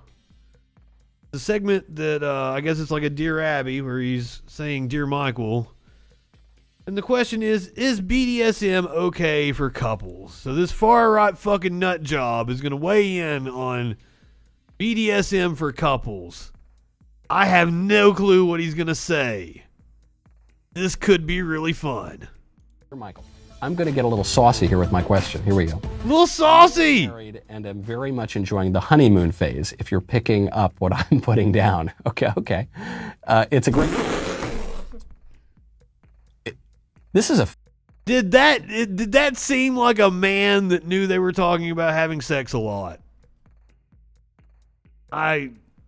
Okay. It's a great time. This is He just realized it. When he said okay, he did not get it. He got it a few seconds later. I'm sorry, Star Craig. I've never watched a clip of Michael Knowles. This is Dear Michael from the Michael Knowles Show, a show on the Daily Wire. Family show. I don't know if I can even read this question. All right, whatever. That's fine. Maybe close your kids' ears until you hear this question. It's a great time, but I want to have more of a dom and submissive bedroom feel. My husband... Yeah, he had no clue. No clue. Like, does he have a wedding ring on? I can't really tell if he has a wedding ring on. Like, he might have a wife. But, like, this guy isn't, like, out on the town wooing the ladies. And isn't into the idea, though it says it, and he says it makes him uncomfortable. I'm not willing to give up on it, but he's very adamant, it seems, in not taking a dom role. So he's probably never even seen a pussy before. Take the more trad role of being the dominant one in the relationship into the bedroom. Oh, he is married. Okay. Or my wants a little much. Sincerely, does S&M stand for Saints and Mary? Wow, that's actually. Rather than being sacrilegious, I think that signature is actually kind of getting to your question, which is Jethro Tull, Rex in Effect, and then I pulled out Rihanna. It's been a hell of a playlist tonight. I'm sorry, let's lay it on us, fucking Michael Knowles. It's actually, rather than being sacrilegious, I think that signature is actually kind of getting to your question, which is, if I've got these kind of kinky sexual desires, we're doing a gangbang with right, or is it Saints and Mary? Sinful? Yes, your husband is the head of household. Yes, he should be confident and can't stuff over the pants. Trad, but you don't want it to be. You don't want it to be sadomasochism. I mean, that's the question, right? S&M, is it Saints and Mary? Sadomasochism is wrong. It's bad. It's disordered to want to hurt yourself. Sadism, or masochism rather, and it's disordered to want to hurt another person, sadism, to get pleasure from the pain of another person. And it's especially disordered to want to get pleasure from the pain of your wife. I mean, that's especially disordered. So I would not do that. I would not feed that particular lust or appetite. Everyone's got some kinks. I mean, everyone's got some weird stuff that they're into. You know, this is why there's a porn for every single thing on the internet. But I don't think that it's necessarily a good thing to indulge all of that. Women in particular have these fantasies. This is why there's like chick lit, right? This is why there's the romance novels and 50 Shades of Grey and all of that. So I'm not saying that you can't have fun and you can't have the man be a little more assertive. But when it gets to the point of like I get a thrill. Okay. First of all, I don't know what a trad is. Hello, Urban Dictionary.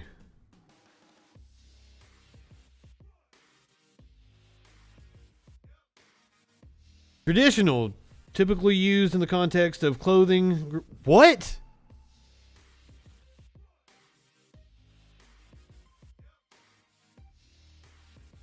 I thought this was what? I thought this was going to be.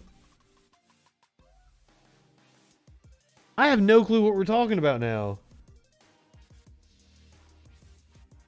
The more trad role of being the dominant one in the relationship into the bedroom. Should we take it into the bedroom? So is she saying she's subservient to her husband now? Like not in the bedroom? Like I understand the kink and the role play and the BDSM. That feels natural to me. The idea that a woman is subservient to her man outside of the bedroom, that's weird to me. That seems incredibly unhealthy, Michael. Assertive. But when it gets to the point of, like, I get a thrill. Oh, she wants to peg him? There's nothing wrong with that. There's no problem. And if you're a guy and you want a finger up your butt, or you want a girl to fucking use a dildo on you, like, stop being repressed. Fucking do that shit. Oh. Yeah, fuck that shit. Fuck your trad bullshit. Fuck trads. I had never heard that phrase before. I'm sheltered. Causing you real pain, and I get a thrill out of being in real pain myself. I would not indulge that too much. That would not be cool with the Saints and Mary, I would imagine. I think, have fun, have a good time. You don't need to be like totally bland and, but I wouldn't cross that line. I don't think that that's just sort of blowing off a little steam and having fun and all. I think that is the sort of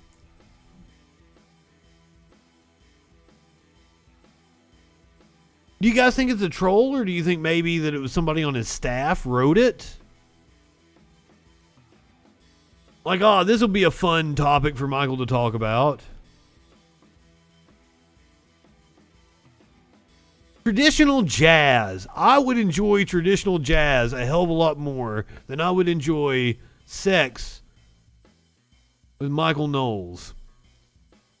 Okay, so it's well written. My first inclination is to say it's a plant question that somebody on his staff.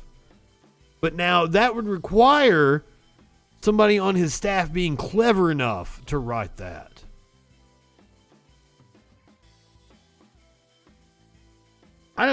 Seriously. The person who wrote the question seems more... Now, I'm not that familiar with Michael Knowles, but the person who wrote the question seems far more intelligent. Like, there was some wordplay in that question, and Michael Knowles was just went over his fucking head.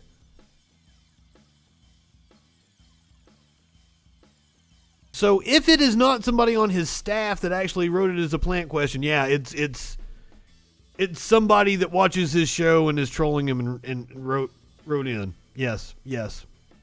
Because whoever wrote that question is smarter than Michael Knowles and wouldn't be watching him other than for the lols. Lols with Michael Knowles. Appetite that is not going to make you happier. I think that's going to get more extreme over time. Just how, like, people who write in about porn, they'll say, I started looking at porn and then I got way more extreme and weird and eventually I was disgusted with it. I think that's kind of what happens there, which is why, you either turn your desires in a virtual... I keep getting more and more weird and I keep getting less and less disgusted. It's going to be easier to do. You're going to ultimately be more inclined. No, always practice consensual...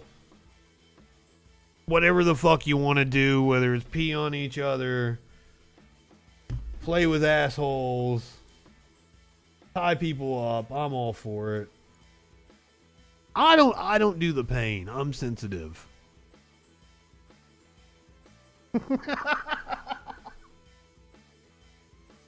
I got a big old heart. Gonna look at a pit bull cuddle with a baby. That's the kind of shit I'm into. If you're into it, that's totally cool. Now, like, I've told this story on here before that, like, I've had significant others and partners that are into that shit. I remember, like, the girlfriend that I was with in college, like, she wanted to be tied up, and, like, I surprised her one time with, like, straps, but apparently... Like, once I got her tied up, I said something that, like, fucked with her head or something. Because, like, I've told her, like, I've got these eyes that fuck people up or something. And then, like, I don't know how to be... Because I don't like pain. I don't know how to administer pain properly. I'm not the person you want. Other than, like, a smack on the ass or something. Like, it seems most people, guys, girls, are into smacks on the ass. Because I don't know how to administer pain, and because I'm a good talker, I always, like, go to, like, a fucking dark place and get, like, psychological with them, and it fucks with them. And they're like, no, untie me. Please hold me now. Don't do that anymore.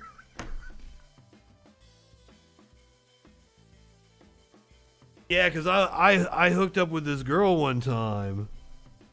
And she's like, I want you to get a little rough with me or something. Like, I ended up, like, I've got my hand around her throat or something. Like, I look down on her like, you're here in a complete stranger's apartment. Don't do that. I'm like, okay, yeah, please don't have me do that shit, because that's not what I'm good at.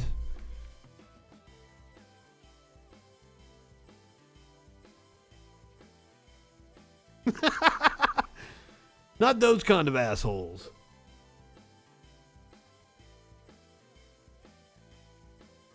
I'm not one to kink shame people.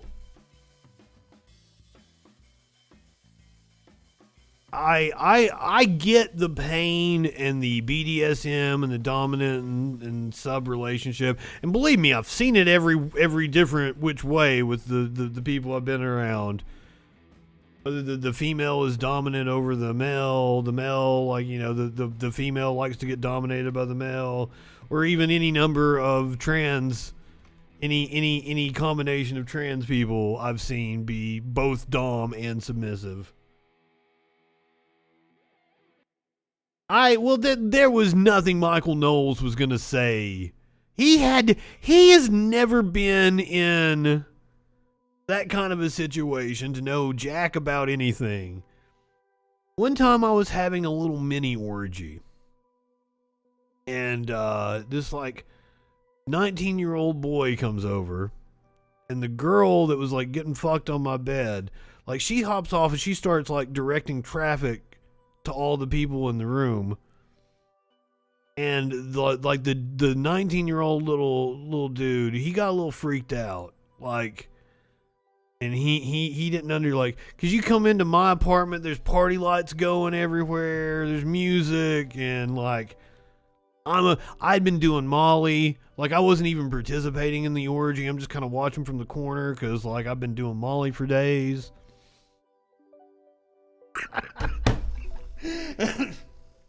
But he heads out pretty fast, and then the girl looks over at me and was like, he was a level 2 walking to a level 30 dungeon. He didn't know what to do.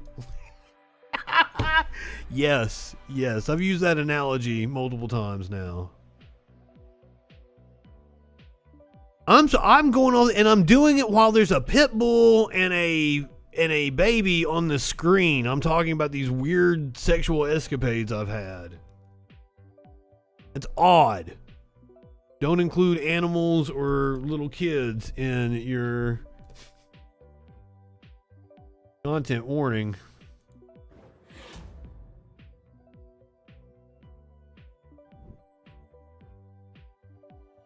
Did Michael Knowles have an unlit cigar, or are you making a joke I didn't get?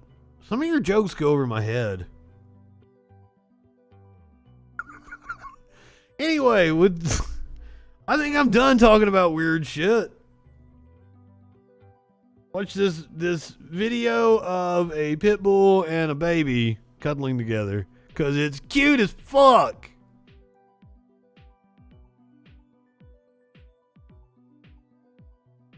For once, the pit bull that haunted me is not like, you know, Mr. Worldwide.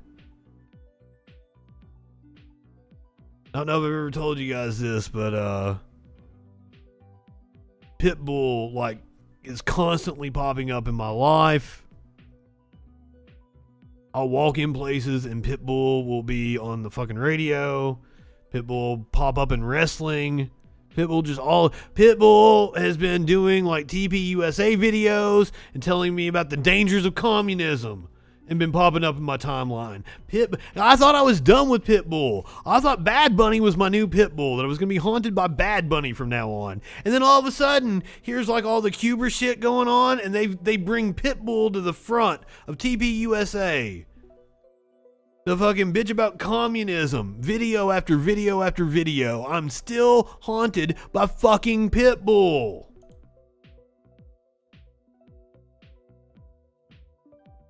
It's bullshit.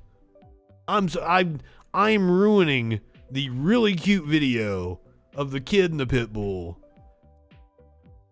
by ranting about my disdain for the rapper Pitbull. We haven't said hey to Jack in a while, so if you were watching on Twitch, I wish you had a dog too, Adam.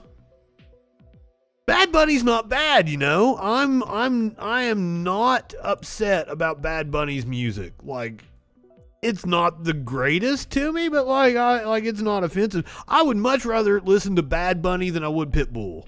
Hands down, without question. All right, if you're watching on Twitch, I'm going to send you over to Riverboat Jack.